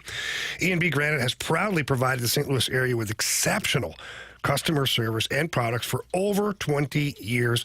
And I want our listeners to experience their fast turnaround time with 100% customer satisfaction guaranteed. They got a great location right at 6135 Manchester Avenue. You walk in there, the in-house design team is going to help you out. If you don't have a vision, they'll take over from there and they will drive the bus for you. But if you do have a vision, they're going to work with you. And all of their custom countertops are located on site, so you get a chance to go look at it yourself and see exactly what it's going to look like, not some little sample size thing. And then the installers do such a great job. They get in and they rip out everything, and then once the installation is done, it's like you're looking at something out of a magazine. It's absolutely incredible. So please give them a call today. Tell them Jamie Rivers sent you in. That number's 314-645-9300. Again, that's 314-645-9300, or you can always visit them at enbgranite.com.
all I can say is if you take a bottle of beer and you change the label, it's still the same bottle of beer. So that was Janet. You can sell it for more, though, if you change the label. They don't know until they open it. Huh? That's illegal. Who says who? Because I know from the bar industry. You take a label from a nice premium bottle, you slap it on a well. That's illegal. Is anybody else singing a Tommy Boy with what she said? Yes. Slap guarantee on the side of the box, but all you've done is guarantee a box of Guaranteed Fastlane. pizza. Yeah. Yeah. So that's basically what the Cardinals are doing right now. Oh, this that's goes back not to fair. whoa. Okay, that was harsh. That was harsh. I am. Side note here. I am excited to watch the young guys get after it next year. I am. So I think that's the part that's being missed in some of this is that because of how horrible this presentation was to their fan base, like you should be celebrating like we're going to get more Mason Wynn. Nolan Gorman's going to get the player development. Like we're going to have some studs coming up here. Baby, it's great. Yeah. Quinn Matthews. Yes. All right. Instead, we're like, what? We were good 10 years ago. So, but who doesn't like championships? Your memory, your memories, your take some core time, memories are amazing of those championship years, are they not? You don't ever forget those. You never forget winning a championship and how that felt. Yeah, I forgot about it. After watching this year, I forgot about it. Think about that. Keep that thing in mind. Well, what about next year? Brooke Grimsley from, of course, the opening drive here on 101 ESPN. She shared some audio via Twitter. One was on whether or not there's going to be any coaching changes for 2025. Again, we know that Ollie Marmol is going to be the manager, but what about the coaching staff? Here's the audio from Brooke. We spend a few days this week reflecting on what the staff will look like. So I'm not going to guess if there are going to be changes or not, but I wouldn't rule it out. I'm not going to guess. You're the guy making the decision. I'm not going to guess. He's not. What do you want from me? Come on. That's what I got from that. What do you want from me? I want you to do your damn job, man. What he alluded to there is... What are you looking for? What he alluded to there, from what I heard, is if there are changes, well, I didn't do it. Right. What? Because he's going to be like... Whose job is it? Because he said... To hire and fire. He said on Twitter, I read a thing, that he's going to sit down with Ollie Marmol and discuss the coaching staff. So then, if somebody leaves, he'd be like, well, Ollie didn't want him. Mm-hmm. Yeah. Why is Okay. it... Yeah, you know it. Well, you heard that dynamite piece of information. What about the payroll? Payroll, trading players. What's that going to look like? Going up? Here's Mo. Yeah. Well, again, we don't know what that number is, okay, what we're going to play at. So in terms of like what we may have to trade or do, I think that's a little premature. Obviously, there are some decisions that have to be made pretty soon on options. But, you know, ultimately, I do feel like the way we're set up, we do have some flexibility. And yes, this is a reset. Yes, this is going to be where we're not focusing on necessarily like building the best possible roster we can, but we're also excited about the roster. We do have a bunch of young players. We also have some emerging stars at the minor league level. And then, you know, how we potentially could augment that over the course of the next few months, time will tell. I actually kind of understand what he said there. Like, what are you going to do? You can't talk about players you're going to trade, who you're going to sign, all that stuff. You're not going to do that at a press conference like this. Coaching staff, you may have a bit of a those any announcement's going to come on in a couple of weeks. Yeah, but you can't tell me you don't know what your budget's going to be. You can't. Right. Because 1 week after summer camp season ended for all Synergy Hockey Skills, we knew what the budget was, where we needed to be for next summer. Yeah. Like as a business, you know. They may not have an exact number, but there's a ballpark. Yeah. And that ballpark is there because if they do move some big pieces and some of that salary goes away, then obviously that fluctuates where your budget is or what you think you're going to be able to attain. Right. But either way, you have an idea. You can't say we don't really know what it looks like. Yeah. You say internally, we have a vision of what that looks like, and we're going to try and accomplish that throughout the offseason. Perfect. We do need a new Gauntlet contestant, so if you want to text into the Air Comfort Service text line at 314-399-9646, you can do that. Again, we need a new Gauntlet contestant. Game 2 between the Braves and the Mets is underway. They're playing a doubleheader at Truist Park today in Atlanta. the Braves blew Game 1. Or the Mets took it. Either way. Mets have advanced to the postseason. They clinched a playoff spot. The final postseason spot in the National League is up for the Braves or the Diamondbacks. If the Braves win Game 2 today, they're in. If the Braves lose Game 2 today, the Diamondbacks are in. And I said before with the Mets, I think they're rolling out kind of their backups in Game 2 today after clinching. I just got a feeling that the Braves aren't gonna win right now. Everything is set up. You got Kenny Powers on the mound. You got Kenny Powers on the mound. Grant Holmes. They scratched Chris Sale. They say he's got back tightness, but I could see them scratching him, saying, "You know what? The Mets won, but we're going to win Game 2 because they're playing the backups and we'll be fine." And the Mets just play loose, and they wind up winning both games of this doubleheader. I can see it. Totally. I think the Braves will win. And that line of thinking is probably going to be correct at the end of the day. Cardinals, again, they had their press conference today. One, good. They had a press conference. That's nice of them. Two, they announced a 5-year deal for Chaim Bloom. He will be the next president of baseball operations. And we really haven't gotten into that. How do you guys feel about that? Because at first, when we talked about this a couple months ago, I wasn't on board because I felt like they were just going to replace Mo with Mo. But after listening to Chaim Bloom talk, after really diving into what he did for Tampa and even in Boston where he didn't have a ton of success, he looks like he had way more success from a player development standpoint than Mo. Like, Mo has been trying to use the budget and the resources that he has had to build a competitive big league squad. And he hasn't had a ton of success there. Not late. But with Bloom, it seems like he's done way more at the minor league and player development standpoint than Mo has done, especially of late. So I'm actually okay with them transitioning to Bloom. I don't think it's going to be what I thought, which was like replacing Mo with Mo. So here's a thought. Do you think that Bloom coming on was kind of the person that kind of jump-started this initiative to start doing more with the player development, the minor leagues? We need to do that. Maybe he came on and said, all right, we'll see how this season goes. I can guarantee you it's probably going to end up pretty bad or not playoff like. It's not going to end up well, and this is what you're going to have to do to fix it. If I'm right, this is what you should do.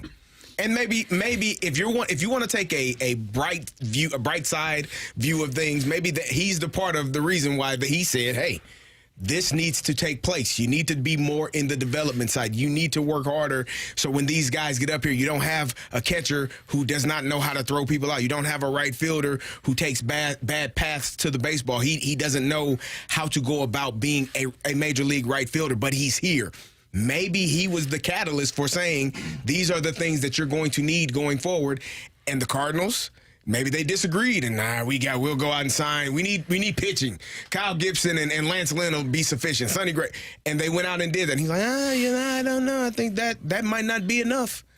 And then he proved himself to be correct, and that was not enough. Mm-hmm. So if you want to take a view of it and say, okay, maybe the shift is going in the right direction, that could be the one thing. Because Chaim Bloom, when he spoke, he was the only one that did not feel condescending or speaking as though you were beneath him. Like he was very, very transparent, in my opinion, in what the plan, what he thought the next step should be. It was the other three where you're just kind of like, we've heard this before. Right. Give us information. Tell us something that is going to change my perception of this baseball team for 2025. Didn't happen. But Chaim Bloom did feel a little bit more like what you were looking for and what you're looking for going forward. Yeah, I would agree with that. I totally agree with that. I actually felt a certain amount of confidence as he was describing, what he's going to be taking part in and what he's going to be in charge of. He gave us information. He gave us a clear vision. Like, you could literally see it in your head. Like, okay, I get it. This is how it's going to go now. Right. The other three, it was smoke and mirrors everywhere. Yep, I agree. It's Fastlane on 101 ESPN. We will get to the Gauntlet, and then on the other side, we'll take more of your mic drops, so keep sending those in as well. This has been an interesting day as we're breaking down the Cardinals press conference from 2 o'clock, but the Gauntlet is next on 101 ESPN.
opportunities, one challenger. Can you survive the Gauntlet? Brought to you by Blue Note Roofing. Roofing, siding, and gutters. Call 314-920-5713 now for a free inspection. Welcome back to the Fast Lane here on 101 ESPN. The time is exactly 4 p.m. Your time check brought to you by Clarkson Jewelers. And we head out to our hotline to bring in Kyle for the Gauntlet. Kyle, how you doing, bud? I'm good, Jamie. How are you? I'm good, man. I'm good. What do you think of all this Cardinals stuff today? I don't know. It's kind of, I don't know what to think.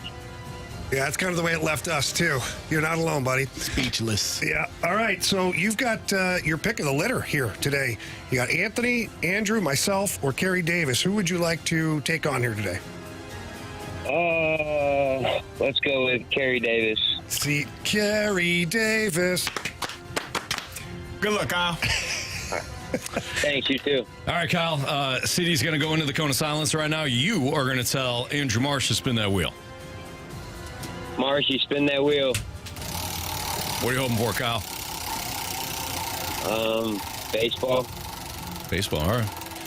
Wheel usually doesn't provide, but... Oh! He got what he wished for. There you go. The It wheel, is baseball. The wheel must like you. Wow. So, 4 baseball questions for you, Kyle. 4 questions, all the same, to Carey Davis. Each question is worth 2 points, unless you ask for the options. If you ask for the options, it's worth 1 point. Are you ready? Yes, sir. All right, here we go. Question number 1. The Cardinals' final opponent of 2024 was the San Francisco Giants, who last won a World Series in 2014. Who led that 88-win club with just 22 home runs? Let me go with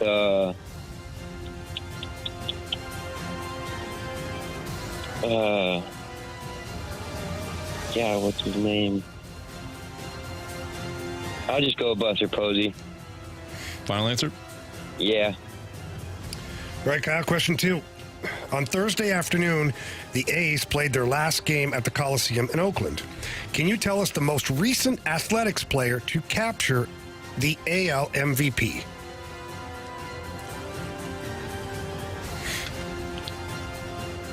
Ricky Henderson.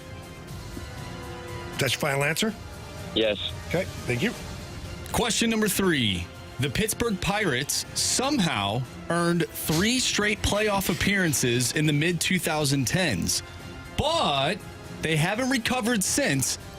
Which team dismissed them in the 2015 NL wildcard round? So which team beat the Pirates in the 2015 NL wildcard round? Options, please. Options are the Atlanta Braves, the Chicago Cubs, or the St. Louis Cardinals. Atlanta Braves. Final answer? Yes. All right, Kyle, last question.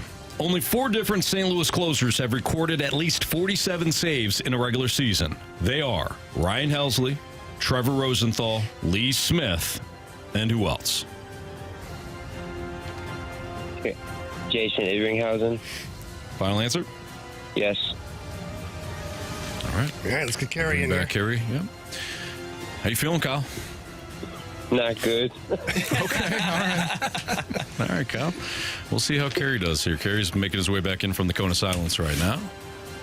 Hey, fellas, how's it going? Hi, Carey. CD, how are you? I'm well. How was the cone of silence? Yeah, it's fine. Me and Mike Wright are just hanging out. Okay. Chilling. Well, good. Good. CD, your category today is baseball. I love baseball. Back at lunch, buddy. Question number 1. The Cardinals' final opponent of 2024 was the San Francisco Giants, who last won a World Series in 2014. Who led that 88-win club with just 22 homers? Ooh. What year? 2014. I got a couple names, but I feel like they're going to be on there. Is Kung Fu Panda on that roster? Buster Posey. Give me the options, please. Buster Posey, Brandon Belt, Hunter Pence. Ooh. Pence is a good one. Mr. Posey is a good one. Give me Hunter Pence. Final answer. Question 2, Carey. On Thursday afternoon, the A's played their last game at the Coliseum in Oakland. Can you tell us the most recent athletics player to capture the AL MVP?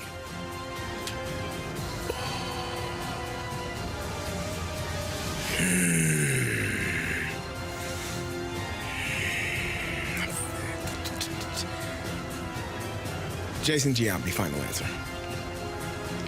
Question number 3. The Pittsburgh Pirates somehow earned 3 straight playoff appearances in the mid-2010s, but they haven't recovered since which team dismissed them in the 2015 NL wildcard round?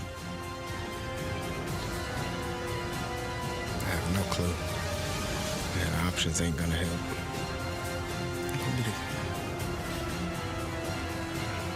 2015? 2015. Ah,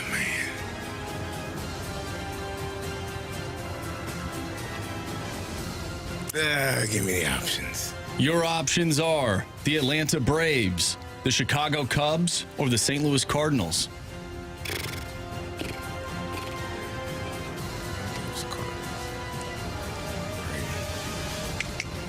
Let's go Braves, final answer. Final question, CD. Only 4 different St. Louis closers have recorded at least 47 saves in a single season. They are Ryan Helsley, Trevor Rosenthal, Lee Smith, and who else? Oh, God. Is it Izzy? Is it Izzy? Oh, man, I just saw this on the... I just saw this. I saw the names. Trevor, Lee Smith, Ryan Helsley.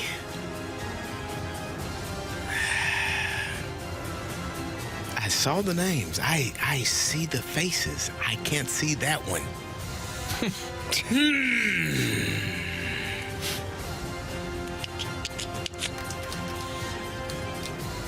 Let's go Jason Isringhausen. Final answer. Let's start right there. Only 4 different St. Louis closers have recorded at least 47 saves in a single season. They are Ryan Helsley, Trevor Rosenthal, Lee Smith, and who else? We just heard Carey kind of agonize over this before landing on Izzy, Jason Isringhausen. Kyle, you also took Izzy. Correct answer is... Izzy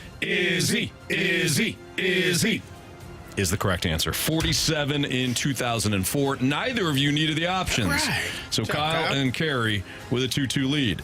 The Pittsburgh Pirates somehow earned 3 straight playoff appearances in the mid-2010s, but they haven't recovered since which team dismissed them in the 2015 National League wildcard round?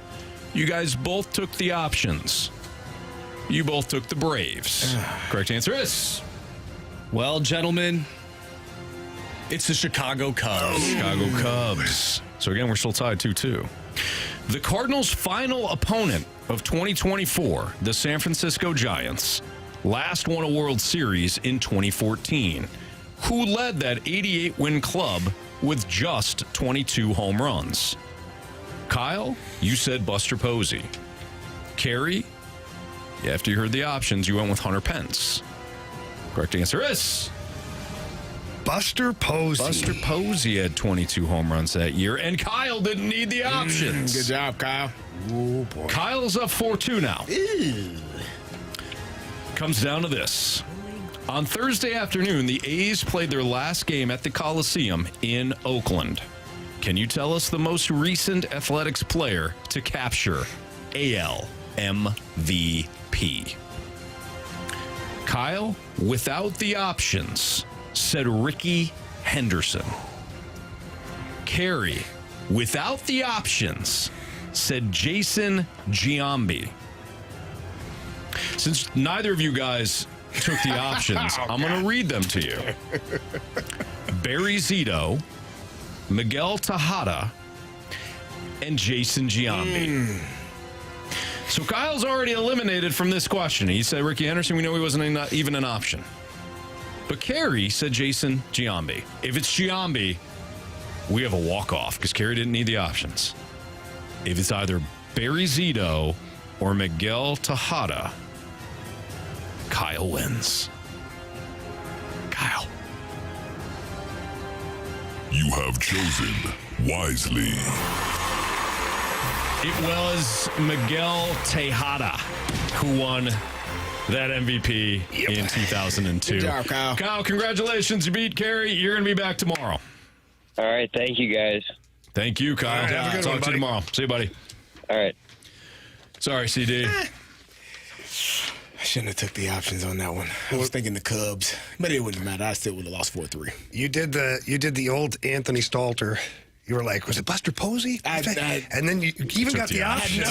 And his name was on there. Yeah. But you said, not today. Nah. Not today. I couldn't remember. Buster had some concussion issues. I didn't remember what year that was. Well, he got run into at the home plate in 2011, broke his leg, so he missed most of 11. He had some concussions. He did Wasn't it concussions? I don't know or was if it just the Posey leg? did as much. Maybe. I mean, every catcher probably at some point, unfortunately. But, yeah, the leg for a while there. Hunter Pence was a good one, though. Pence had a good career with the Giants.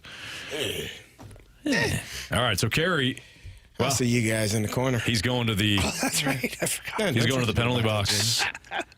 That's terrible. No, it is. Let's do a what's trending. Let's do a what's trending next.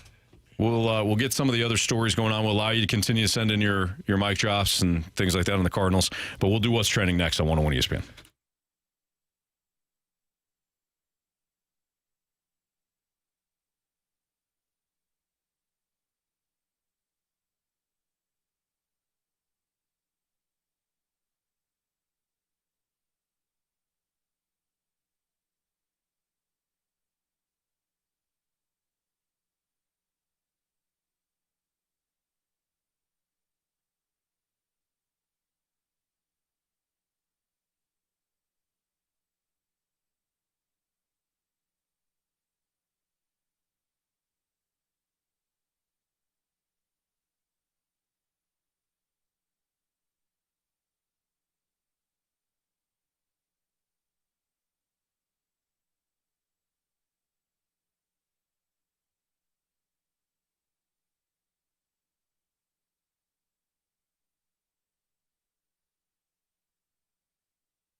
Jamie Rivers, Anthony Stalter, and we called our guy Stewie today. And Stewie, you got kind of a message for people that might hear something and wonder if it's the correct information. Well, Anthony, this is really important. You need to get educated about mortgages in general, how to shop those mortgages. There's lots of advertising out there, rates under 5%, but they turn out to be FHA loans with a lot of fees. You pay PMI when you don't need to be paying PMI. The APR is 1% over the rate that they're advertising. You have situations where they come in and all of a sudden, oh, you don't qualify for that. You qualify for something else, and you feel obligated since you started to finish it up there. So call me, and what I'll do is educate you in 30 seconds to a minute what you need to look at to be able to compare lenders. If you do that, you get educated, you'll feel comfortable you're getting the best deal, the right service, someone local, and then you'll be able to make the proper decision. Just going ahead and saying, oh, I like that rate, without realizing how bad that loan actually is, you're going to get yourself in a situation that you're not going to be able to get out of that quickly, and we want to prevent that for you. It's exactly why you should call Stewie. He's always looking out for our listeners, and he's going to make sure that you understand everything and make the right choices. That's so important. And all you have to do is give him a call on his personal cell phone. That number's 314-324-4440. Again, 314-314. 324-4440. It's as easy as that. 314-324-4440. Or what can you do, Anthony? You can always Google the bag alone. I got that.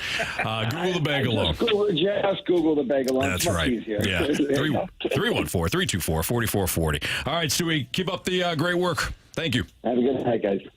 NMLS number 226715.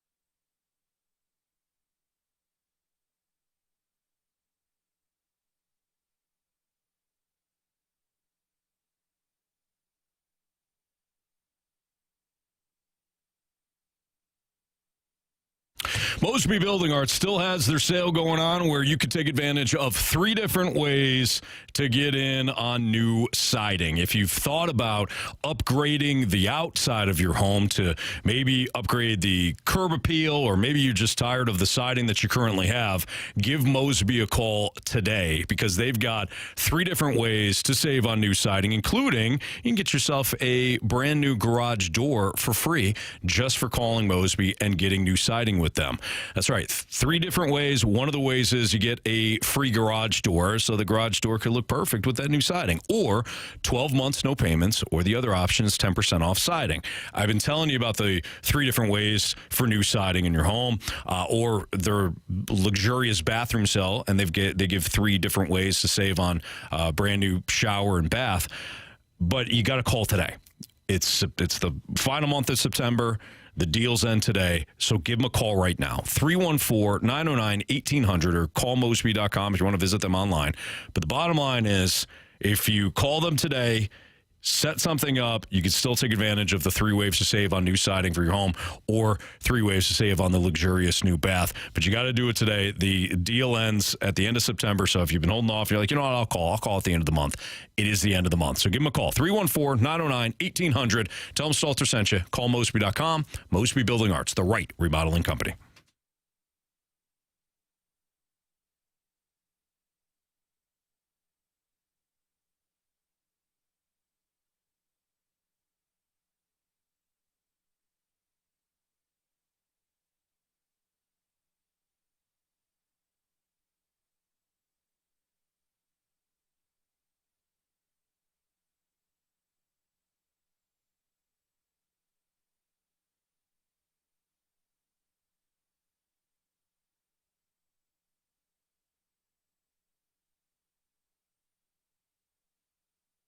It's time to find out what's going on in the sports world with What's Trending Now. Brought to you by Goodwill. Donate a car and get tickets to the St. Louis Cardinals.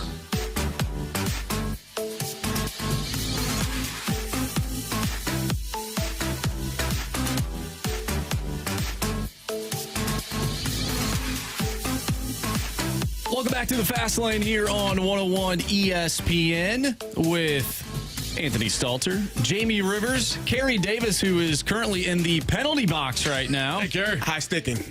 High sticking. That's Tiger. Yeah. Right.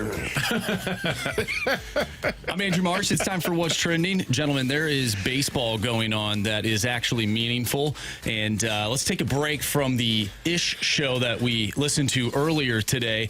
The Mets have won game 1 of this doubleheader. They are now in the playoffs, and the Braves are currently beating the Mets right now in the bottom of the second, 1-0. So if the Braves win this game, they're in. Mm-hmm. If the Braves lose, the Arizona Diamondbacks are in. At first, when this information came out last week, I was a little ticked off by it. I thought it was dumb. But now that we're here and the season is over for all the other teams except for these 2 teams, I find this very fascinating. It just sucks if you are one of these teams because now your pitching is a little messed up heading into the postseason. Yep. But for us who don't have a dog in the fight, this is a little entertaining, I got to admit. This kind of, what you just did there, Marsh, kind of reminds me of when they expanded the playoffs in football, and some people were like, oh, I don't like this. It's too many teams. In fact, our very own Brandon Kiley, I think he admits this. I know him and I kind of went back and forth on it. I said, wait until January. Tell me how you feel in January. And January hit, and Kiley admitted, He goes, man, I'm digging that there's another football game.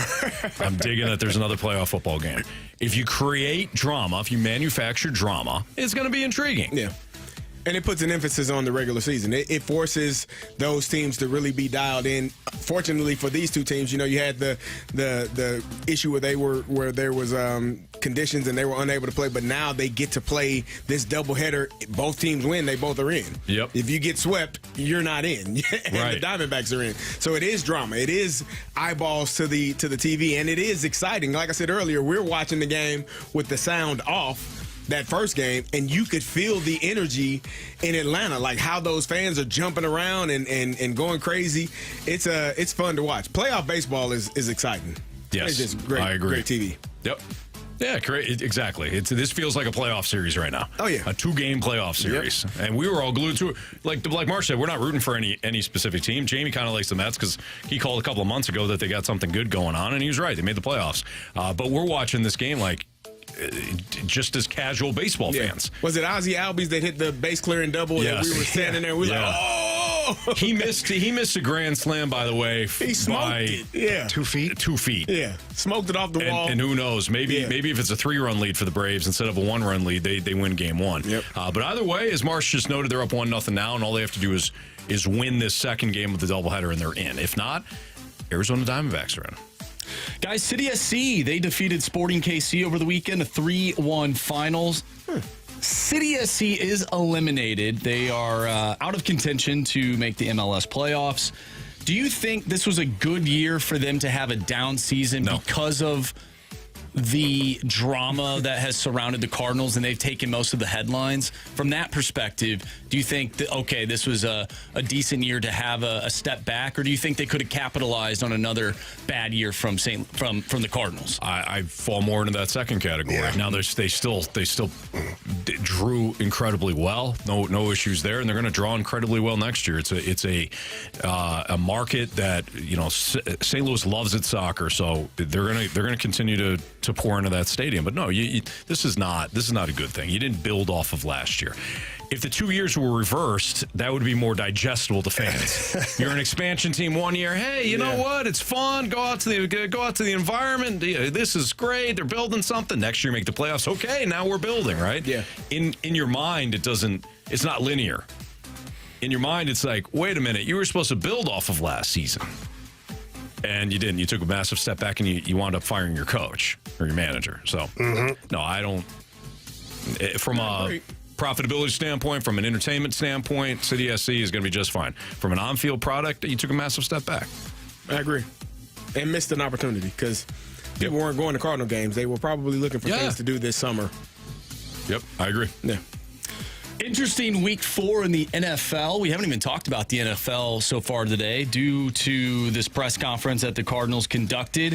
What was one of your biggest takeaways, though, from week 4? Minnesota Vikings are I thought they were. Oh, I'm sorry. I'm sorry. I apologize. And you let them off the hook? Yeah, I didn't. Neither did the Ravens. No. They boat raced them. Derrick Henry to the house. First play of the game. To the house. Oh, my man. Oh, my goodness. Set the tone. Oh. They had the black unis on. Oh. They look good. I don't like that team. I do like those players, man. The Ravens, the first 2 weeks, you're like, I know you're better than this, but I've got to downgrade you. And the last 2 weeks, they've shown who they are, especially offensively.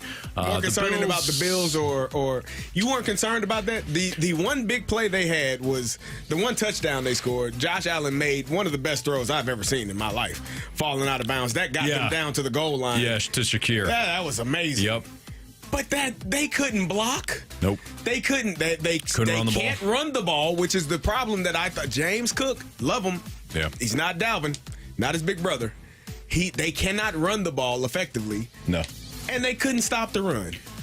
No. They got ran over, ran through, ran past, and that's kind of what I thought the Bills would be. You and I are on like opposite sides here for the Bills, so to me, last night was more about the Ravens and less about the Bills. I understand what you're saying, where you're coming from.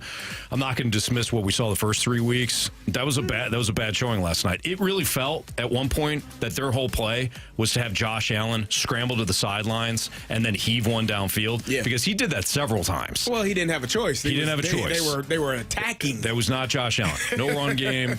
There was a couple of nice passes along the sideline to Coleman. But other than that, no, the Bills was a disaster for the Bills. Great coverage. I mean, that was a great play. Great play by Coleman and the quarterback. But, yeah. To me, it was more about the Ravens and what the Ravens looked like last night. But for me, my takeaway, the Vikings are the team to beat in the NFC right now. Ooh. Like, they're legit, man. They are. You blinked and that thing was 28-0 yesterday. But then it wasn't. Things changed, though. I've seen a couple of blown leads in my time, especially when you have 28 points. It's the worst lead in football. That's the worst, 28-3. So things change offensively for you second half. Yeah, they had to hold on. That wasn't a great look, but come on, man. The Vikings are awesome. You're buying in. Buying in. Oh, boy. Marshy doesn't want to do it. Hey, you know what? These two guys have not really hopped on the Vikings bandwagon. I've given them love since the offseason. I gave them love last week. I did. You did? I did. I thought you said you wanted Jordan Love to run all over him. No. That's what you said, Love. Jordan Love. That's who I thought was going to win. I wonder what that game looks like. I didn't say that. I wonder if that game is close if Malik Willis is starting. Not that Jordan Love played bad, but like there was a few times where you noticed that he didn't look. Well, he came into the stadium limping. I think it would be just as bad. You think so? Yeah. I think the Vikings are that good. I was very stressed out. That was a very stressful game for me. I understand the end there. Kevin O'Connell doesn't decide to kick a field goal and make it a 10-point game. Decides to go for it on fourth down. Don't get it. I'm like, what are we doing? Take the points. I get you want to ice the game right here, but you can essentially ice the game with a field goal. Take the points is right. Yeah. Oh, my goodness gracious. Always take the points. Nick Sirianni. Seriously. Sorry. He didn't have many opportunities yesterday. He didn't have a chance yesterday. That's another one where you're like, who are you, Bucks? I don't know. Who are Eagles? Yeah, who are you? With the real Philadelphia Eagles. Slim Eagles show up. And Buccaneers for that matter. Are you the team that went in Detroit and handled them and also just boat raced the Eagles? Or are you the one that laid down to the Denver Broncos? The Broncos are hot right now. That is ridiculous. The Jets. Oh, my Thank you. God. What are they doing? The real Jets stood up yesterday. Oh, my goodness. Man, it's ridiculous. More NFL talk maybe tomorrow, but we got to hammer the Cardinals, so... We'll continue to do that today. Let's do the Sports Six-Pack next. 314-399-9646, the Air Comfort Service text line. So if you've got any Cardinals-related questions, you haven't been leaving us mic drops, but maybe you got a specific question about the Cardinals we haven't touched upon, you can send it into the Air Comfort Service text line. Again, the Sports Six-Pack is next.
Elevate your performance with my friends over at Pure Performance, your one-stop shop for all aftermarket modifications, and they are known for their top quality work and outstanding customer service. I can tell you firsthand that I've had several things done over at Pure Performance, from wheels to tri-fold tonneau covers to all sorts of fun things. They do an amazing job over there.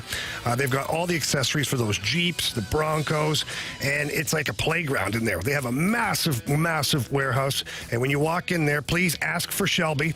Tell Shelby that Jamie Rivers sent you in. She's going to take great care of you, going to ask you what you're trying to accomplish, even what your budget is. And they can certainly go over the whole process. The technicians are amazing. They do great work. Every time I go to pick up the vehicle, I look at it. I can't believe how good everything looks and just how well it's done.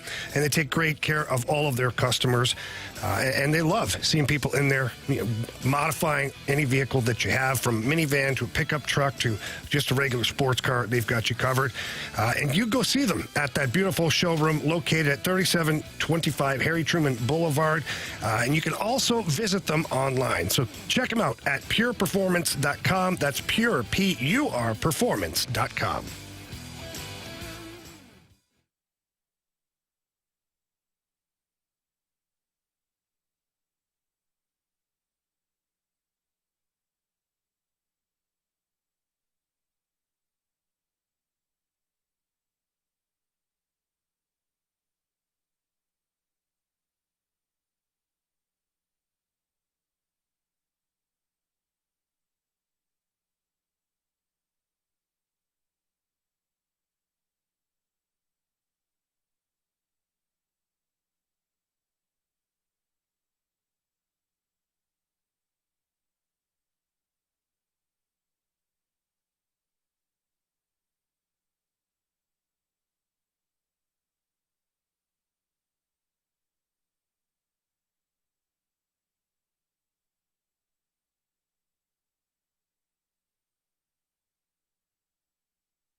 ESPN Sports Center.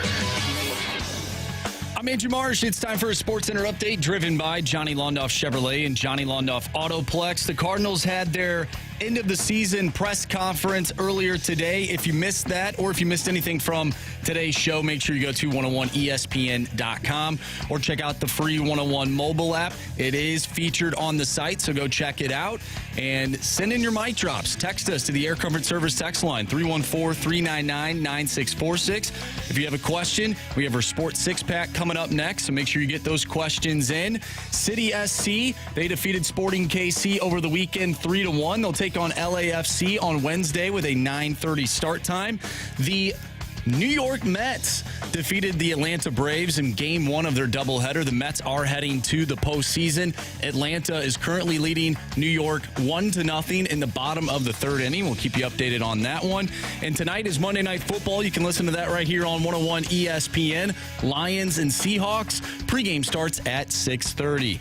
Like I just mentioned, our Sports Six-Pack is coming up next, so get those questions in. It's coming your way right here in the Fast Lane. I'm Andrew Marsh, and the Sports Center update is driven driven by Johnny Londoff Chevrolet and Johnny Londoff Autoplex. See them at londoff.com. Chevy, together we drive. Are you kidding me?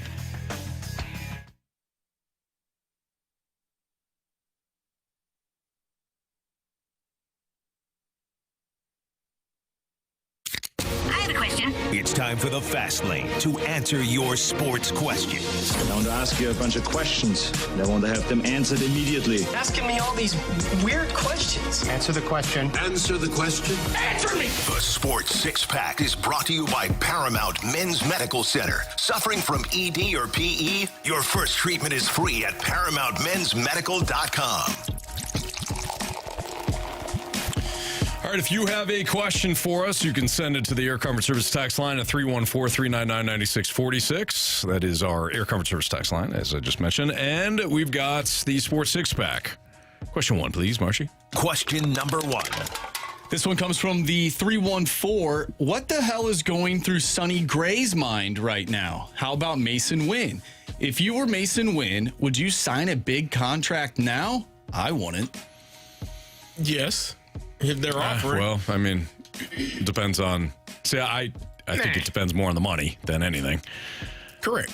Depends on what they're offering. Right. They offer you 8 years, $125 million. How soon do you need me down there to sign, sir? Hey, can I sign it all about our vision? Can you fax it to me? Can I electronically sign? Is it guaranteed money? Okay. Yeah, I'm in. No, look, okay, so what is Sonny Gray? Let's go back to the first part of that question. What is Sonny Gray thinking? This shouldn't be a problem because you should be speaking to your players at some point about the vision of your organization, especially ones that you lured in free agency last year. Hey, Sonny, we're going through a bit of a transition, but the team will largely stay intact, and we got some young guys that are going to come up and do their thing next year. We all good? Well, I was listening to the opening drive this morning. They had John Denton on, and he was saying Sonny Gray and Wilson Contreras might be two people that the Cardinals are looking to move this offseason. Because they are going in a full youth movement direction. And so if that's the case, I'm Sonny Gray. My money's still going to be good. Yes. Send me to a team that has a chance to win, buddy. Yeah, we'll see. But the bottom line is, look, you have to speak to your top guys. If you're a top guy and you know that you're going to be surrounded by younger players, and your goal as you get older, if you have not won a championship, is generally to be in a position to win a championship. If you can control it, you usually want to go where you have an opportunity to win the championship. Yeah. And if you don't see that happening with the St. Louis Cardinals in the next, 3 to 5 years, hopefully it doesn't take that long. Right. And your career is you're not getting younger. Mm-hmm. You're getting older year after year. Maybe that's a thought. I don't know. Question number 2. This one comes from Warren in Chicago. What would you have needed to hear from the press conference to actually feel excited about the Cardinals? That's a good question.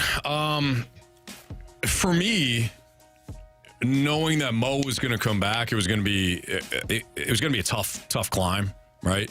But for me, I think I would have been okay. I don't know if I'd be excited, but I'd be at least okay with the presentation of, all right, look, we do not like the direction of the franchise, the organization. We know over the last couple of years that we have lacked and we have fallen behind in certain areas. We're going to pivot.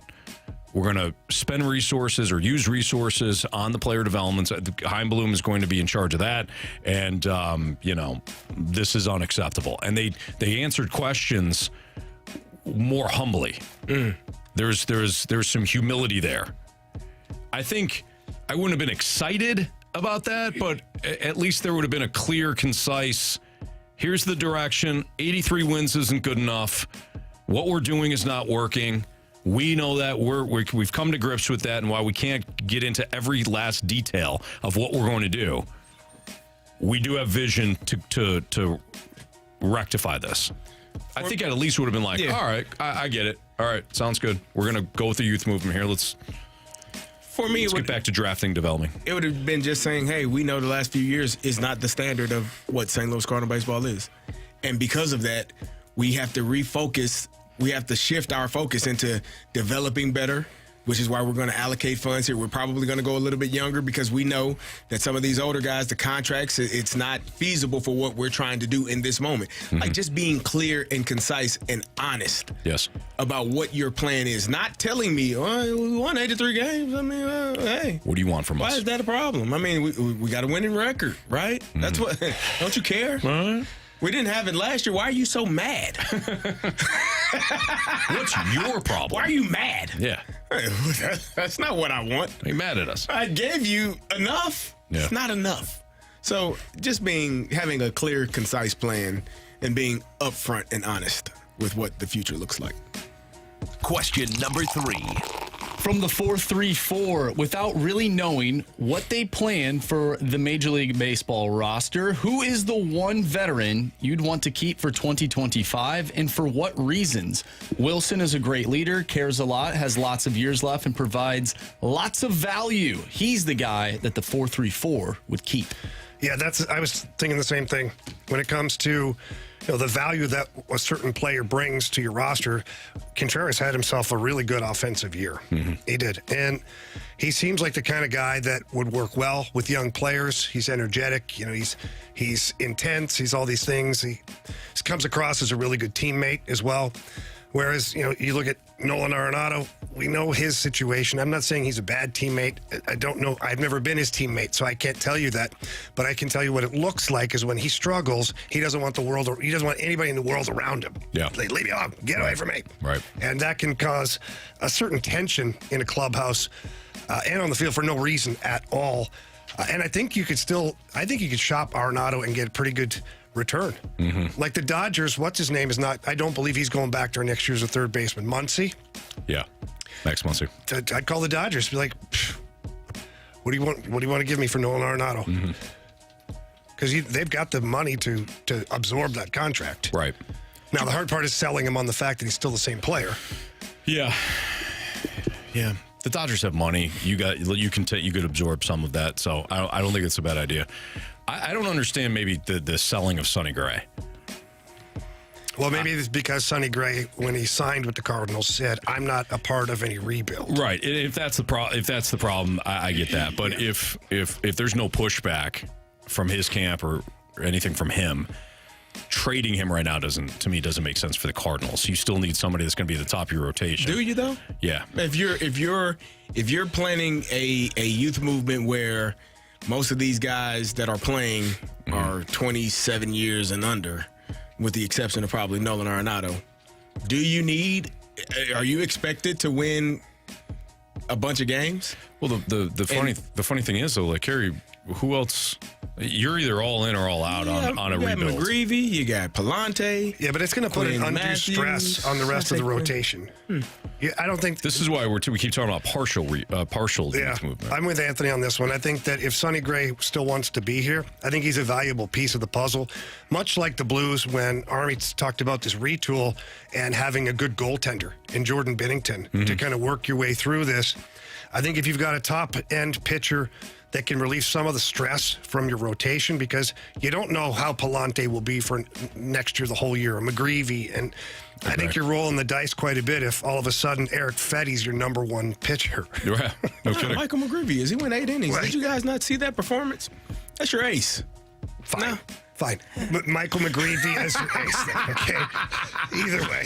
Fine. You win. All right, we're going to continue our Sports Six-Pack. Roll it over next on 101 ESPN.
question. It's time for the Fast Lane to answer your sports questions. I want to ask you a bunch of questions. I want to have them answered immediately. Asking me all these weird questions. Answer the question. Answer the question. Answer me! The Sports Six Pack is brought to you by Paramount Men's Medical Center. Suffering from ED or PE? Your first treatment is free at ParamountMen'sMedical.com.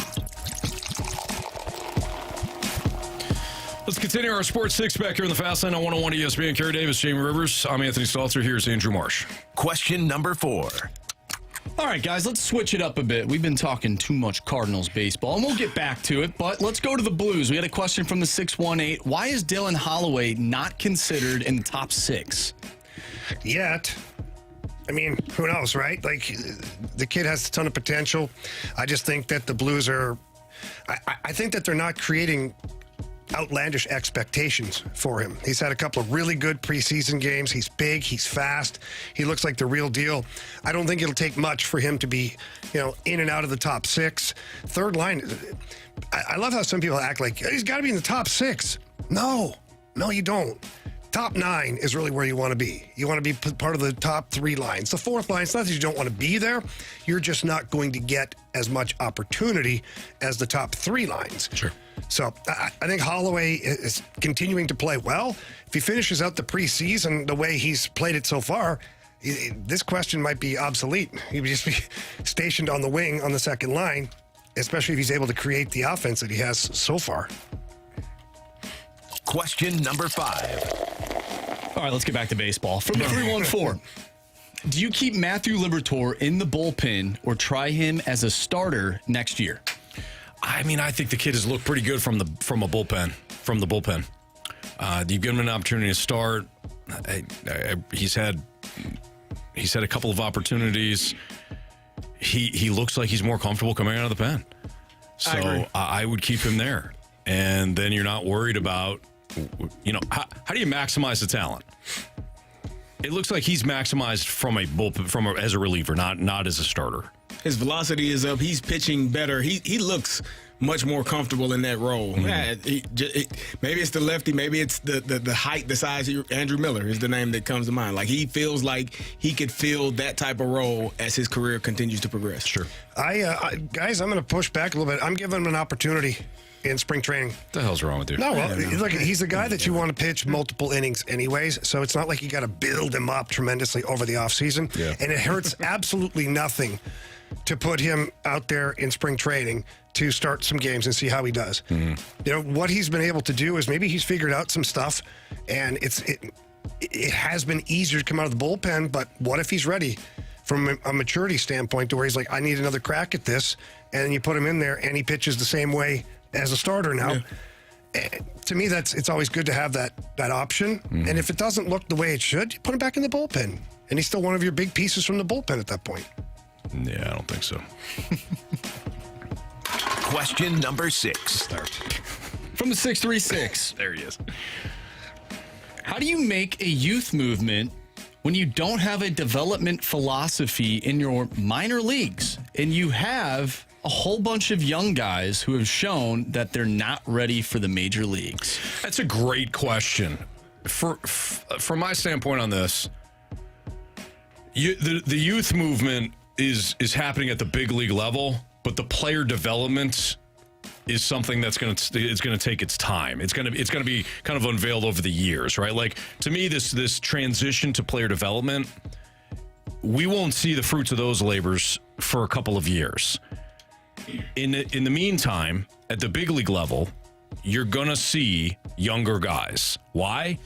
They're cheaper. Let's keep in mind that the ownership group, according to Katie Wu, who did a fantastic feature for The Athletic, we had her on last Friday, the ownership group is only giving you a budget, you being the front office, like the president, Mo, in this case, and Bloom eventually, only giving you a finite amount of resources. Here, Jamie, here's $100 budget. Spend it wisely, right? Yeah, so now Jamie's got to figure out when he goes to the grocery store what he needs. He's got to stay within that budget. So for Mo, it's like, do I spend it? He has been spending it at the big league level. It seems like those funds will be allocated more to the player development. So they actually, it doesn't sound like they go hand in hand, but they do. Younger guys, youth movement at the big league level to save on cost. That cost will be reallocated to the pitching labs and all the things the Cardinals are behind on from a player development standpoint. Yeah, and just because the Cardinals are putting all their resources into player development doesn't mean they don't already have a player development philosophy. Right. What they do have is they have a philosophy that's completely undermanned. Mm-hmm. They don't have enough resources to support maybe what they're trying to accomplish. And I think that's where some of these young prospects might fall short is there's only a certain amount of development that they're able to do because there's just not enough to continue helping them. Right. So I think that's where the Cardinals have looked back internally and said, okay, we've done a pretty good job because, like we've talked about before, they've got a lot of young players at the major league level. They developed somewhere. Mm-hmm. The Alec Burlesons, the Donovans, the Newt Bars, all those guys, Mason Wynn, they developed somewhere. Right. In the Cardinals organization. Yes. So they have had the ability to develop young guys, but not at the rate that they want to. Right. Or that's commensurate with the rest of the league. Yes. Don't you guys think that this whole, we're lowering costs and we're doing all these different things and whatnot, that just doesn't sound like the Cardinals brand. It sounds like they're like another bottom feeder team in Major League Baseball. Like that's an embarrassing look for a proud baseball organization. That's the mirage, though, Marsh. How has it gotten to this point? It's been that way. That's the mirage. You're telling me this is fake? They've been operating. The Wizard of Oz? We keep talking about costs and them spending more. They're not going to spend more. So what are you going to spend on? Are you going to spend on Dexter Fowler and Mike Leake and Lance Lynn and Kyle Gibson and whoever? Or are you going to spend on, enhancing your staff and all that? You're right, Marsh. They should be spending on both, quite frankly, like free agency at the big league level and also your player development. But they're not going to do that. This ownership group is going to stick with the same budget or something similar. Well, they don't know what it is yet. No. Yeah, they don't know if... No idea. They don't know. And they're working real hard to, sell themselves, too. Don't you think they should have maybe waited to do this press conference, maybe a week from now? I think they should have never done it, to Carey's point earlier. They had it right a year ago by not opening their mouths, You said Jamie's you're gonna give him $100? Yeah. Hunter in the Snake Pit said Jamie's taking that 100 bones straight to the casino. Yeah, I can double that in a heartbeat, baby. You can, absolutely. I'm not losing it. Yeah. Double this. It's 100% the investment there. That's why those casinos never win. What? Really? I think they win all the time. There's a whole city called Las Vegas. They're winning. Yeah, big time, year after year. Oh, this is so frustrating. Is that 6, Marsh? Yeah, that was 6. All right. No, that was 6. Was it? I thought it was 5. It felt like 5. Well, we did have a quick Dylan Holloway question. Oh. We did. Yeah, we kept the feed moving on that. Okay, so let's get back into the Cardinals press conference. More your mic drops. Could this work? Forget what they actually said. Are they doing the right thing? Are they even stumbling into doing the right thing? We'll talk about it next on 101 ESPN.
I think bringing in this Heim guy is a great idea. I mean, wow, we've got a bunch of people choking in that front office, so you bring in this Heim feller to do that maneuver he invented, that there Heimlich maneuver.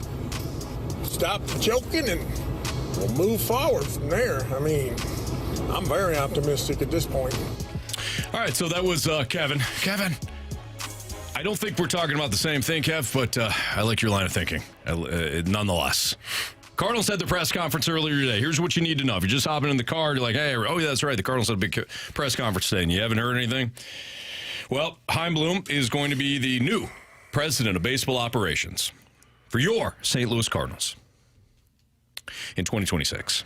Mo will retain his spot as president for next year. He's going to fill out the final year of that contract.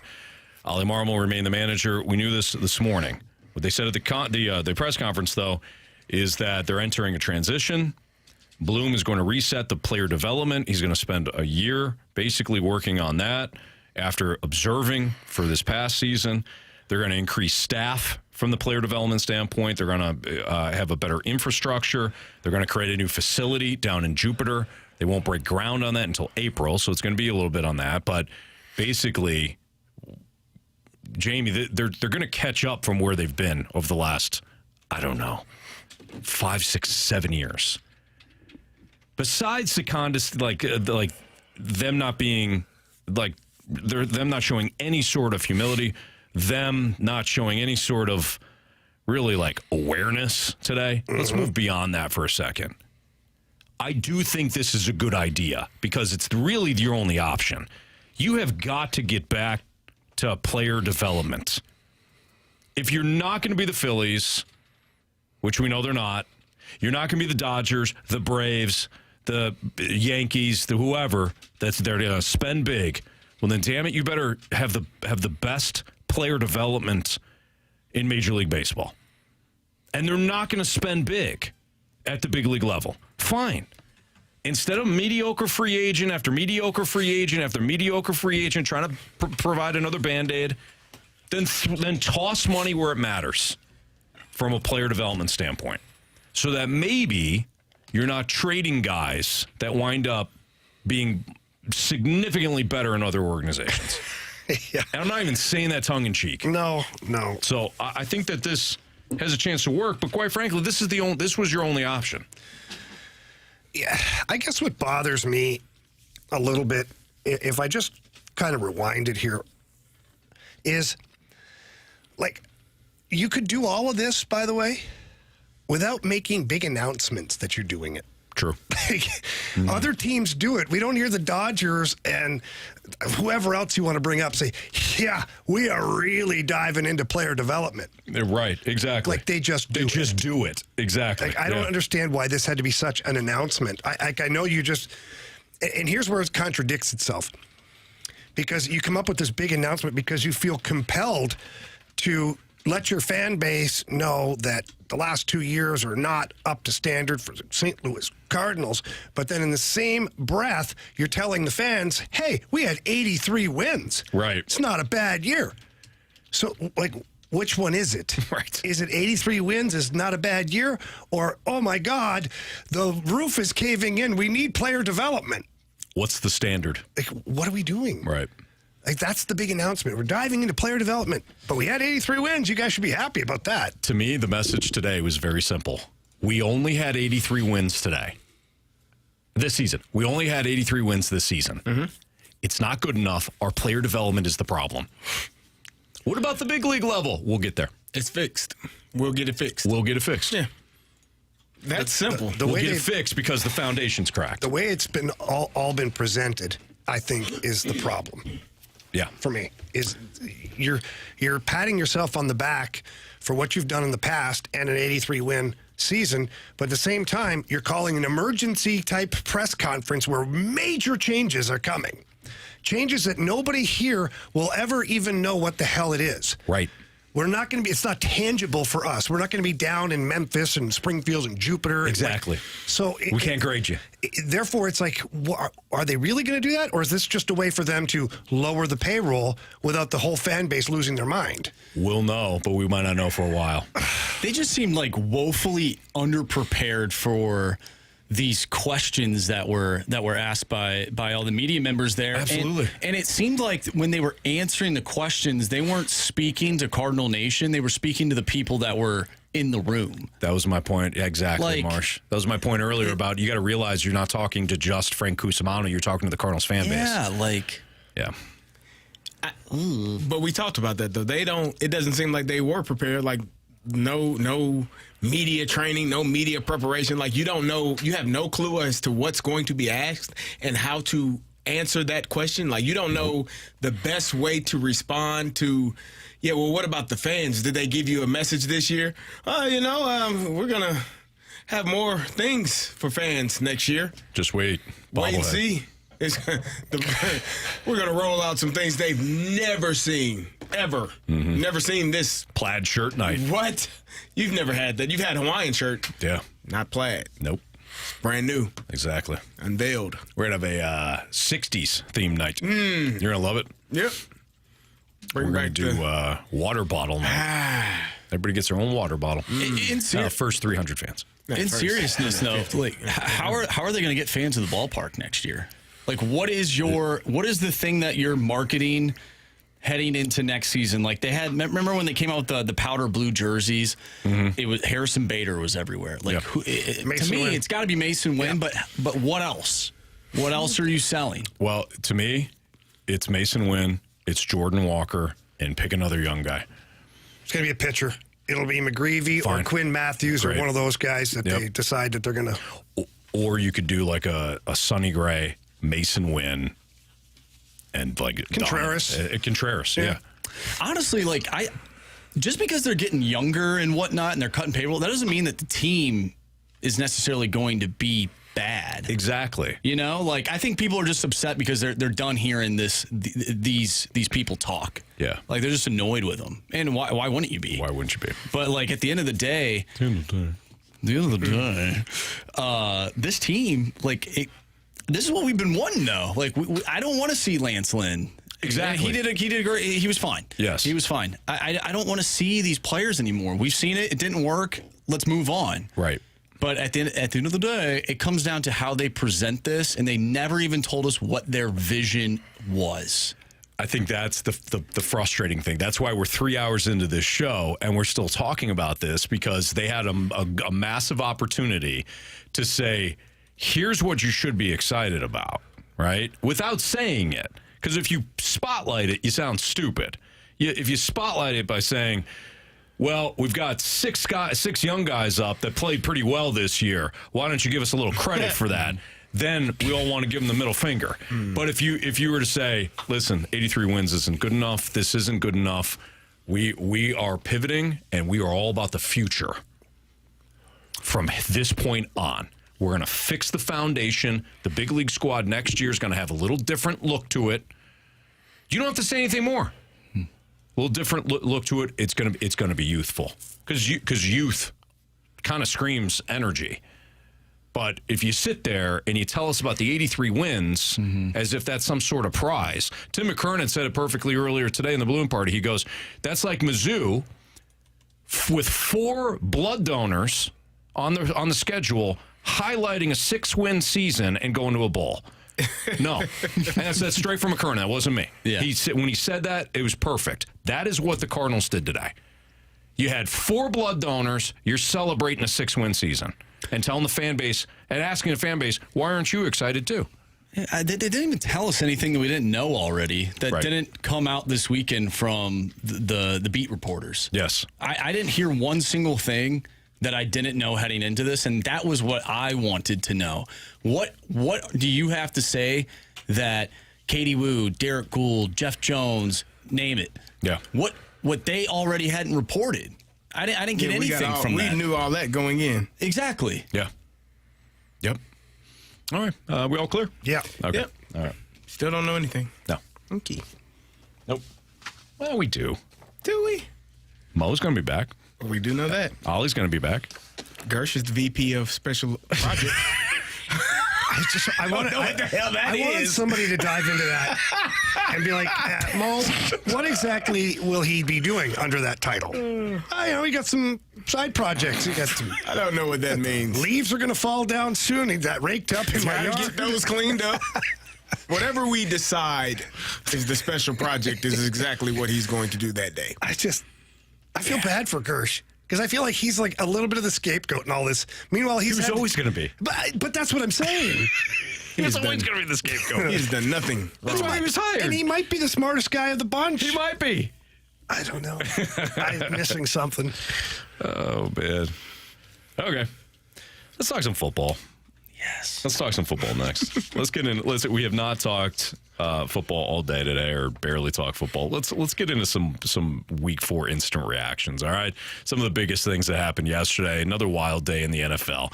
Andrew Marsh's Vikings are going to the Super Bowl. We'll discuss it. We'll get into it next on 101 ESPN.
It's a Fast Lane on 101 ESPN. We'll pause the Cardinals discussion, talk a little football, because yesterday was highly entertaining for several reasons. I think the story of the day was the Vikings.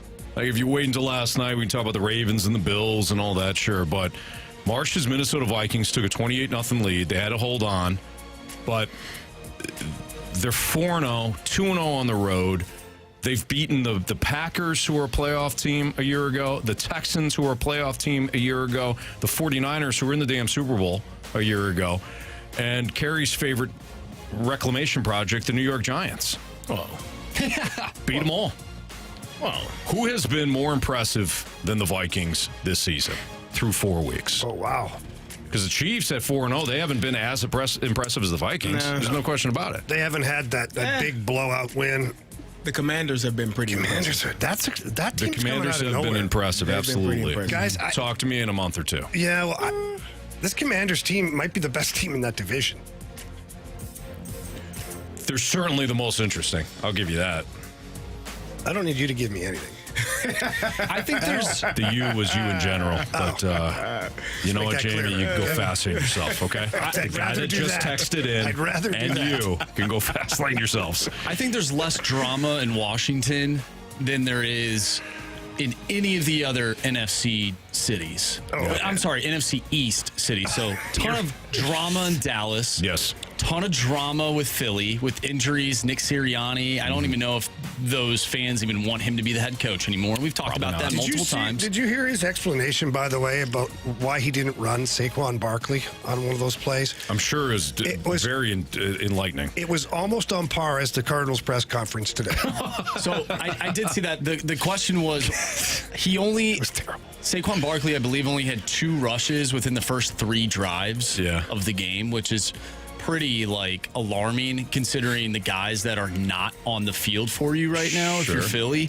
And his explanation was, well, we have a couple quick drives, you need to throw the ball and blah blah blah, which I get. You're probably not going to run when it's 3rd and 10, but run the ball early. He did the same thing. Give him the ball. Throw it out into the flat. Do something to give that guy the ball. He did the same thing last week against the Saints. Saquon didn't have a carry in the first quarter. Now, they only had 8 plays, but he didn't have a carry. He's your best player. He doesn't, especially when you have all of these guys. It's probably A.J. Brown, then Saquon Barkley, and then Jalen Hurts, and then whoever else you want to put in that mix. Dallas Goedert. Jalen Hurts as well, but he's getting the ball to those guys. Yeah. When those other guys are out, you should be featuring the best player some way, somehow. And I mean, as the head coach, do have full autonomy to say, nope. How many times my guy touched the ball? None. Right. Get the ball in his hands. Yeah. Fine, figure it out. I don't care what you got to do. Give him the football. Let him run. The Eagles are not going to win anything of significance this year, I think, because of Sirianni. I really do. I don't. You and I can disagree about the end of the Falcon game. Yeah, that's fine. You and I just got different opinions on this. I think what we can agree on is he don't know what he's doing. He does not have command of that team. Starting to feel that way. He looks like somebody who's pretending to be a head coach. Yes, but when the real moments come, he has no idea what is actually what he's supposed to do. Correct. Saquon's carries 24 in week 1, 22 in week 2, 17 week 3, and then 10 this week. It's just gradually.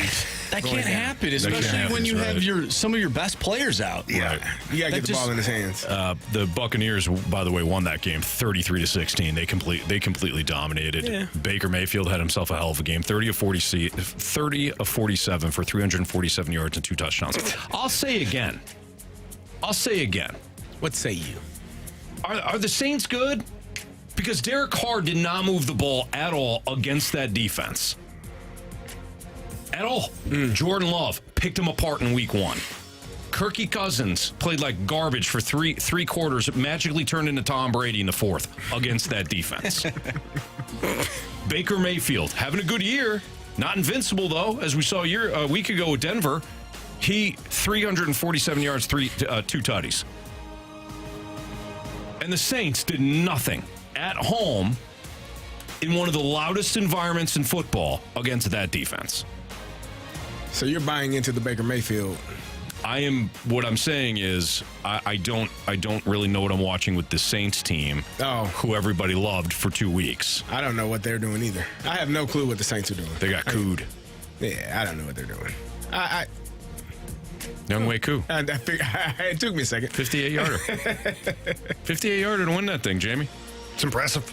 Yeah, it's been an interesting. I think now we can start to kind of see who teams are. Like I was believing in the Arizona Cardinals. I no longer believe in them. Like I'm off of the Arizona Cardinals. Don't ask. I won't bother you. Are you taking the L? Yeah, I'll take that. Okay.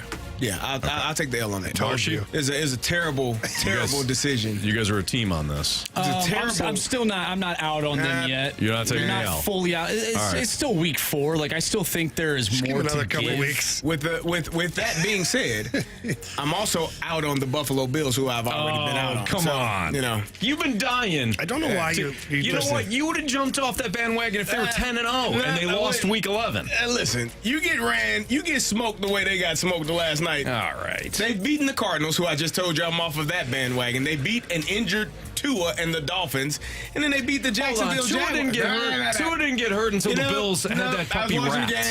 Game wasn't wrapped. It was third quarter. Tua come on. Banged his head on the turf, concussed again, out. And so then they beat the Jaguars, who everybody's taking turns beating. They don't even want to play football in Jacksonville. They just got a name. They just Jacksonville Jaguars. They're just there so they don't get fined. That's it. They ain't playing for nothing in Jacksonville. I don't know what the hell they're doing. They almost beat the Texans. They don't care about football. Hey, watch these Wait guys. a second. I made the same argument last week with Trevor Lawrence, and you looked at me like, listen, you can't say that. I'm not a Trevor Lawrence fan. No. What? He did. You stepped up. You stepped up for Lawrence. Like, I don't know about that. I stepped up for Trevor Lawrence. I said him and Justin Herbert are the same person. Which was completely wrong. They are. 1. But 2, I was saying that Lawrence doesn't look like he needs football. He looks disinterested. He looks disinterested. You jumped up and you're defended like, I him. don't know if we could do that, I don't Anthony. recall that. Well, I bet you don't. I don't recall that. What is this, a deposition? I don't recall that. Even for Roger Clemens right speaking now. Spanish in a second. I don't even speak English. Go ahead, though. What were you saying? No, the Buffalo Bills, they played a real team this weekend. Yeah. And got stumped. Uh-huh. They couldn't block. Nope. They couldn't run. No. The big play they made was a play by the quarterback, which was a phenomenal play that you don't get from anybody. Like, he made a play downfield where he was falling out of bounds, being chased by 2 guys, and he made a hell of a throw. Yes, he did. Which is the only way they got into the end zone because he got down to the goal line. They looked completely out of sorts. Yes, I agree. So, yeah, Buffalo Bills, you love them. You love Josh Allen. Yeah, I think he's a franchise quarterback. I think he's the number. I've never said a word about Josh Allen. I think he's the second best quarterback in the league. Josh Allen. Get it right. Mahomes, Allen, second best Lamar. quarterback. Oh my goodness, that's ridiculous. How many shaky bacon? Oh my goodness. Yeah, Marcy, what are we doing here? What's going on? Next question, please. Bo Nix. He is. What's going on with? So we were talking about the Vikings, and now they're 4-0. They take on the Jets next week in London. What's going on with the Jets? They stink. You know what's going on with them. So Aaron Rodgers was having some post game comments about the way Robert Saleh has been talking about their cadence and critique the cadence, basically needing to dumb the game down for some of these guys. Yeah. Like, what's going on there? They are dysfunctional. I've been saying this for months. I said it a year ago. They're the Jets. Yeah. They're dysfunctional. Robert Saleh might be a really good defensive coach. I don't know if he's a head coach. I don't know if he's somebody that could take a franchise by the cojones and say, here, follow me. And then you throw Aaron Rodgers in the mix, and clearly the front office and everybody gave the organization Aaron Rodgers. Please save us. 40-something years old, could barely move some games. Other games, he did look good on the Thursday night against the Patriots. And then Denver, who is a little bit better than we all thought, gave him nothing yesterday. Like, the Jets are they're 3 guys. They're Breece Hall. They're Garrett Wilson. And they're Aaron Rodgers Can you put Garrett someday. Wilson? Sometimes. I would say the other running back. Yeah, Braylon Allen. Braylon Allen. Yeah. Okay. I'll say Edwards. Braylon Allen. Yeah. They're one guy. They're Breece Hall. They didn't run the football well yesterday either. No. I don't know what's going on. Stop Breece Hall and you beat the Jets. No. All right. It's Fast Line on 101 ESPN. We got biggest question of the day coming up next.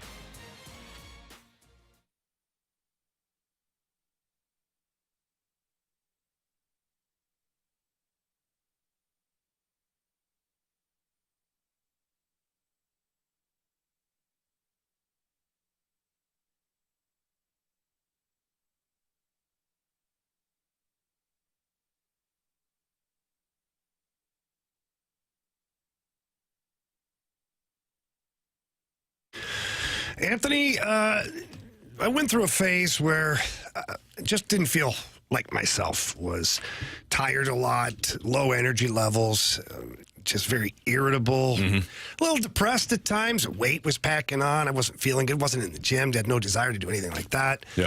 And our guy BT told me, get in there and talk to Mentality. The great people over there are going to at least point you in the right direction. And boy, did they ever.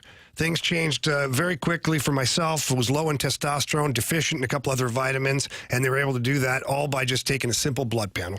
Yeah, they're great. They're fantastic. I mean, when you talked about them to me, because you went down there, you didn't even talk to me. I just saw it. I saw it in you, and I'm like, well, you know what? Yeah, I stopped going to the gym. I stopped feeling good. I stopped having that energy. I was going to bed, going up late and then, waking up and feeling terrible, and I'm not at my peak performance. I went down to Mentality on your recommendation. You and I actually went in there together. It was an easy process. You sit down with them. You tell them how you're feeling. If you're irritable, if you're low on energy, if whatever, maybe the sex drive isn't there, whatever it may be, talk to them about it. They take your blood. If you are low on testosterone, jump on the program. Jamie and I did. Within weeks, you start to feel like a different man. That's what it's all about. And fellas, don't procrastinate. Get in there. They accept most insurances, and the best time to get going is right now. Yep. So visit them at South County, their location down there. Another location, Chesterfield. When you get in there, tell them that Jamie and Anthony sent you in there. They promise they're going to take great care of you. And if you can't get there in person, you can visit them online at lowtusa.com. That's Mentality.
I'm Andrew Marsh. It's time for a Sports Center update brought to you by Saliga Heating and Cooling.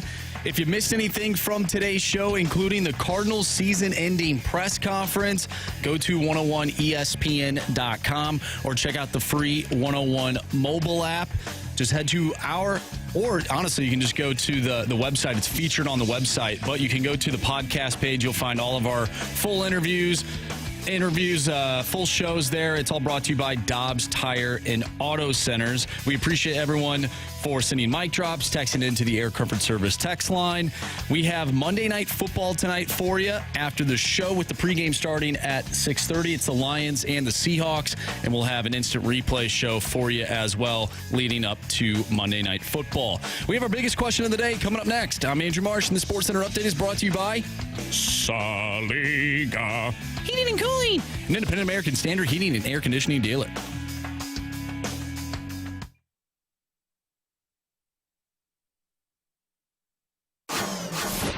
It's time for the Fast Lane's biggest question of the day.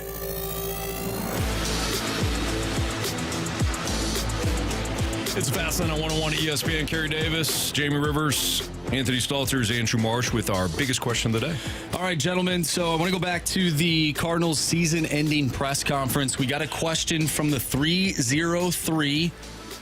For the two former professional athletes on the show, when you were playing and your team's ownership group had an end-of-the-year press conference like the Cardinals had today, what would your reaction be? Would you be questioning your commitment to the franchise? Did you even care? Thanks. Do you want to answer or should I? I'd just be happy to have a job next year, man. I don't give a damn what they got going on. You bringing somebody in that plays my position? All right, let's figure something out. But other than that, end of season for me, hey, under contract, cool. See you next year. I ain't worried about what else is going on. We're trying to put together a team that wins a championship. I know that. I personally, I think that those questions are more for guys that are in Nolan Arenado's situation. Sonny Gray, right? Guys that are paid a lot of money, brought in for a specific job and a role to win a championship. And if I'm one of those guys, I'm probably questioning what the future looks like, especially if I'm older in my career and looking to win a championship and was brought here under the premise that we were going to win or put ourselves in the best position to win a championship. Yeah. Which it doesn't feel like. It honestly hasn't felt like that was the route that they've been going for the last 2 years. You lose 91 games in 23. You I don't know what they lose, 79 this year. So you got better, but still ain't good enough. You're not playing in this game here. You're not going to play tomorrow in any games. You're not playing in October in any meaningful games. So did you get better? In terms of the record, yeah. Mm-hmm. In terms of winning a championship, yeah. In case you weren't aware. Oh goodness! We should take Mo. It's kind of gross when you say it like that. You know what I mean? Nah, it's what they told us. 83 wins. Be happy. Winning season. That's.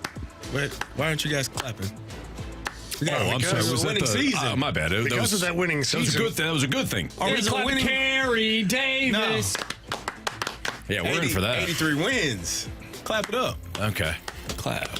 Hey, speaking of that, we did get a text from Mo earlier here in the Air Comfort Service. On the Air Comfort Service. Hey, you don't have to find it, Jamie. Just paraphrase. He started off by calling us. No, I've got it right here. Numb, you know what? I think we can say that. Yeah, I think so too. Says, I'm hey. sure he's talking about pistachios or something. Yeah, Says, hey, numbnuts. That's to all of us, by the way. Yeah, thank you. Mo built a rotation that posted for 162 games, one hell of a bullpen, a little offense from the corners, and we're in the playoffs. Don't underestimate Mo for his final season. We win the division. He goes out on top. It's the Cardinals. So my response was simple. Hey, Mo, we appreciate you listening. Definitely do. It's definitely a family member. That's funny. That's funny because if all of those things happen, then they're a playoff team. And guess Right. what? They did not happen. No, sir. So therefore, you aren't a playoff team. Nope. I love the ifs though. Like correct. If this happens, and if that happens, and if what usually happens, they don't win. No. Don't forget the Diamondbacks from last year. The Phillies fired their manager a few years. The Blues fired their manager. Don't forget, it's possible. Yeah. Yeah, it's not probable though. Those are two totally different things. Different things. Yeah, you should. Possible, probable. I hope they're a playoff team next year.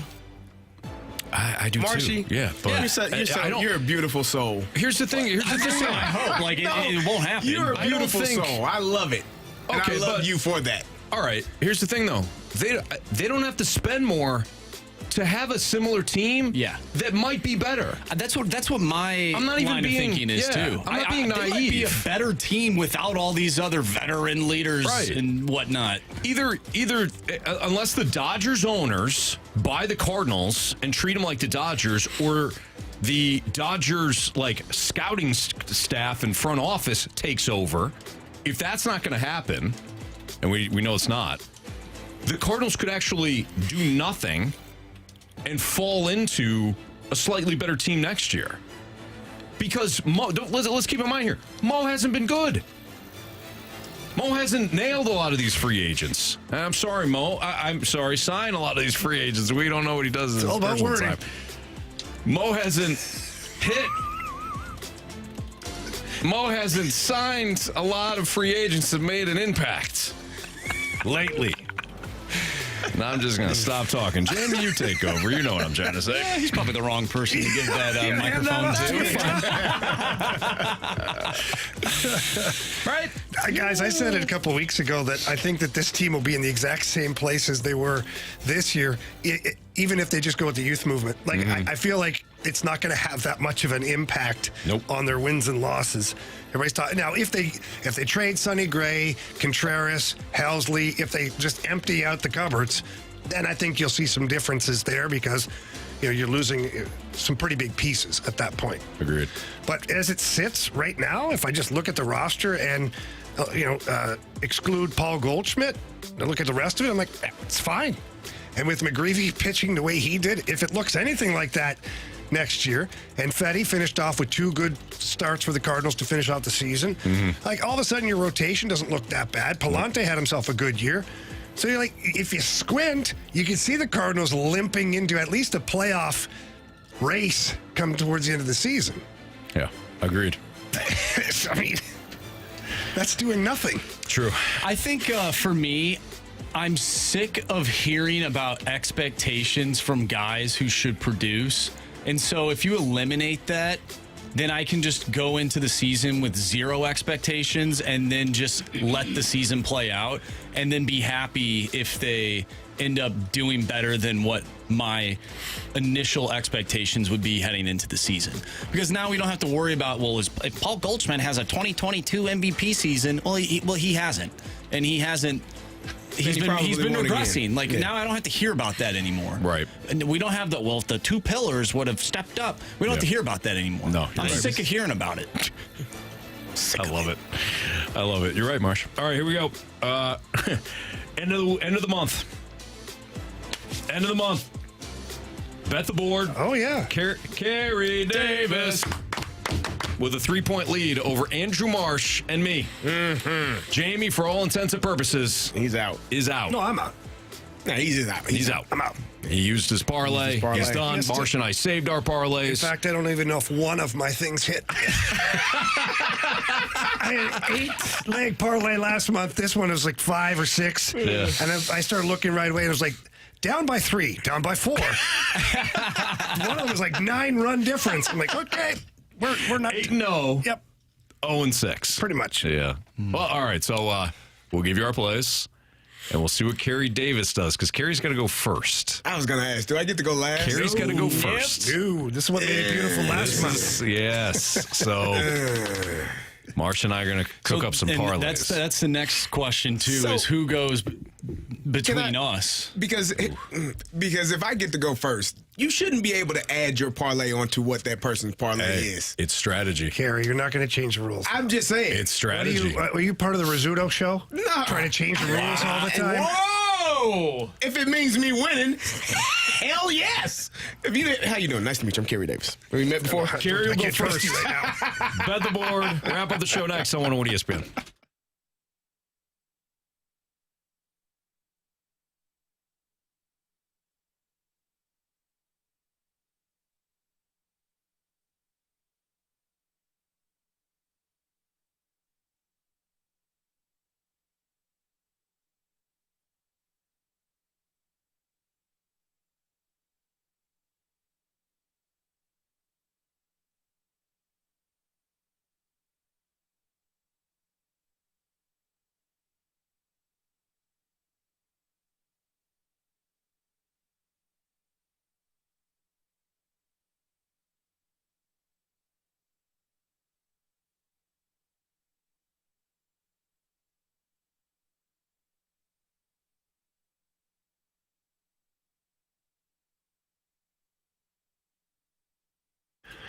Circus Sports. If you've ever been out to Las Vegas and you visited Circus Sports, you know that they have the world's largest sports book.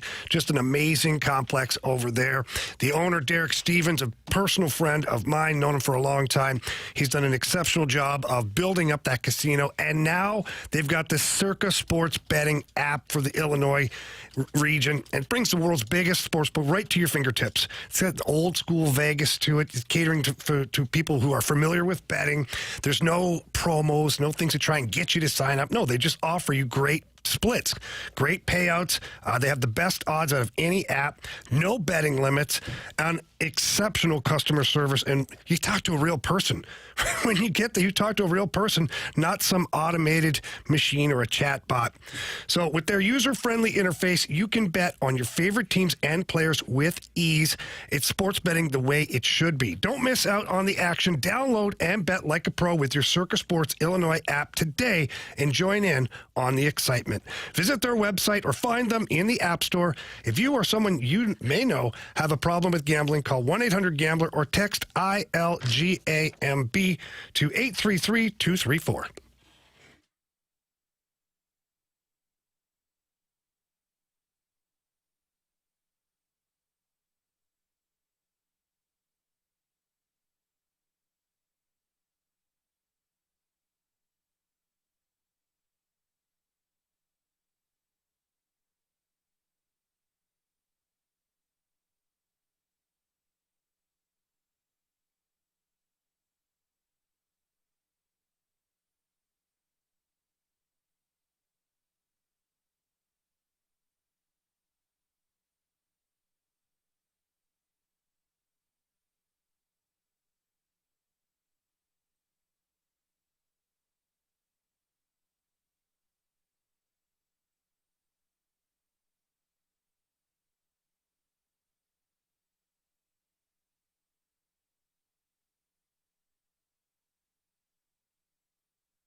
missed anything from today's show, you can always download the podcast available at 101ESPN.com. Or it's available via the 101 ESPN mobile app. It's all brought to you by Dobbs Tire and Auto Centers. Braves now up 3-0 on the Mets in the bottom of the seventh. So it looks like the Mets will advance to the Braves will advance to the playoffs, assuming they can hold on here. 3-0 lead. It's not over, Anthony. It's not happened last game. Wasn't safe in the first game as the Mets came back and they won. But this one feels a little different. Obviously, the Mets won't have their closer, Diaz, in for this one. All right. It's time to bet the board. And this one's going to be interesting because Carey Davis has a 12-point score right now. Marsh and I have got 9. Marsh and I, though, as does Carey, we have our parlays. You can use one parlay a month. So Carey has been complaining for the last 10 minutes about trying to figure out these going rules first. But he does have to go first. He has to set the tone. He can choose to do. He's got 3 points up on us already. He could do one play. He could do a big parlay himself. It's up to him.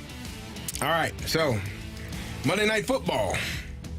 Give me Devon Achane, 24.5 yards receiving, going over, which is minus 118.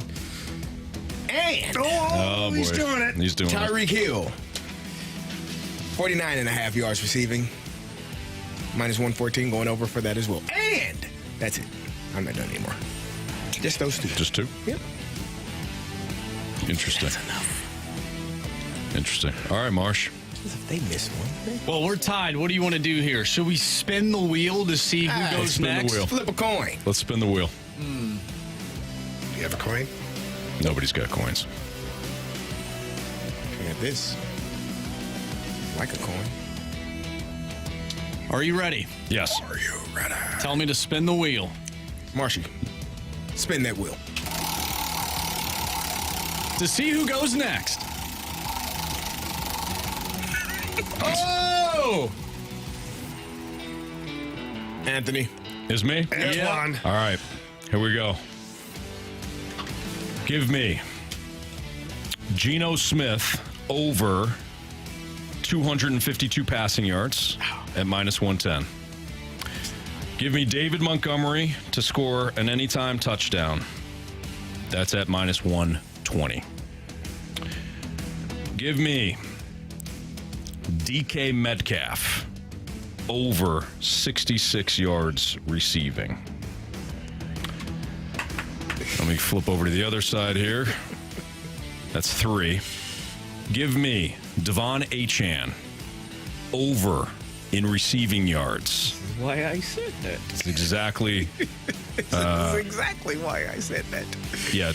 What was the number, Carey? I don't know. 29 and a half. 24 and a half. 29 and a half. 24 and a half. 25. I got 25 and a half. I got 24 and a half. All right, I'll take yours. Why would you do that? I'll take yours. And then, so let's see, that's 4. I'm going to do one more. I'm going to take Huntley over 31 and a half rush yards. Oh. And that's it. I'm down by 3. I need Carey to lose his, I guess. Mm-hmm. But if I lose mine, so do you. Not necessarily. Yes, you necessarily. You could lose the other side of it. No, if you don't get all 4 of them, you lost. Right. One of yours is mine, so if we both hit miss, But you have one. What do you mean? You have 2, I mean. You have 2 plays. Correct. So you could hit the Achane one, but you couldn't hit. But if you don't hit the other one. If we both don't hit the Achane one, that's what I'm talking about. Oh, I know. Yeah, that's what I'm going with. Nobody wins. Are you guys done? Yeah. Sorry. Is it my turn? Rush us because you're out of it, sir. I'm still going to place a bet. I'm still going to sit at this table for now. Go ahead, Marsh. Here we go.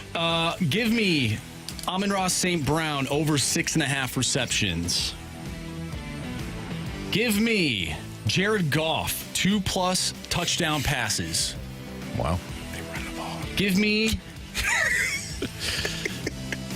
Detroit, Seattle over 47. So give me the over in tonight's game. I like that. That's a good play. Give me Devon Achane 60+ rushing yards. Jason Sanders, 1.5 field goals made. How many are you doing? I'm doing 6. And Tennessee to cover at plus 2.5. Okay. I liked all of them except for that last one. It's on the board now. You'd probably the one you hit to win it all. All right, Jamie. Will Levis, passing yards, taking the under. What? Yeah. Why would you fade him? 193.5 passing yards. The under is at minus 110. Makes sense. Will Levis, eh? Yeah, I don't like him. All right, so we'll let you know if any of those hit. By the way, tonight for us does not matter. Neither game matters for us. For the pick'em pool, we won again, gentlemen. Nice job. 4 straight weeks. We're 4-0 against the Riz Show. Way to go, gang. I'm on to week 5. Nice job. I know you are. Yep. Unfortunately for you, Jamie, we're on to shoot you tomorrow in the backside. We don't know that. I can still tie somebody. You cannot. You cannot. No. We checked in the break. Sorry, buddy. Whatever. But you know what? I'm glad that you did that for us. So now you're in the rotation. All right, Marshy. Bad week. All right, let's get to our 3 stars of the day. Our 3rd star of the day is going to go to Hein Bloom. Oh, yeah. Oh, yeah. Okay. We'll give one to him. Let's give a star to all of our listeners who have to put up with this team. I agree, Marshy. That and sent us mic drops and all that fun stuff. Yeah. And our 1st star of the day goes to the St. Louis Blues. It's Blues hockey time now. Let's go. There you go. All right, that'll do it for us. Don't forget we got Lions and Seahawks pregame coming up at 6:30. For Andrew Marsh, for Carey Davis, for Jamie Rivers, I'm Anthony Stalter. See ya.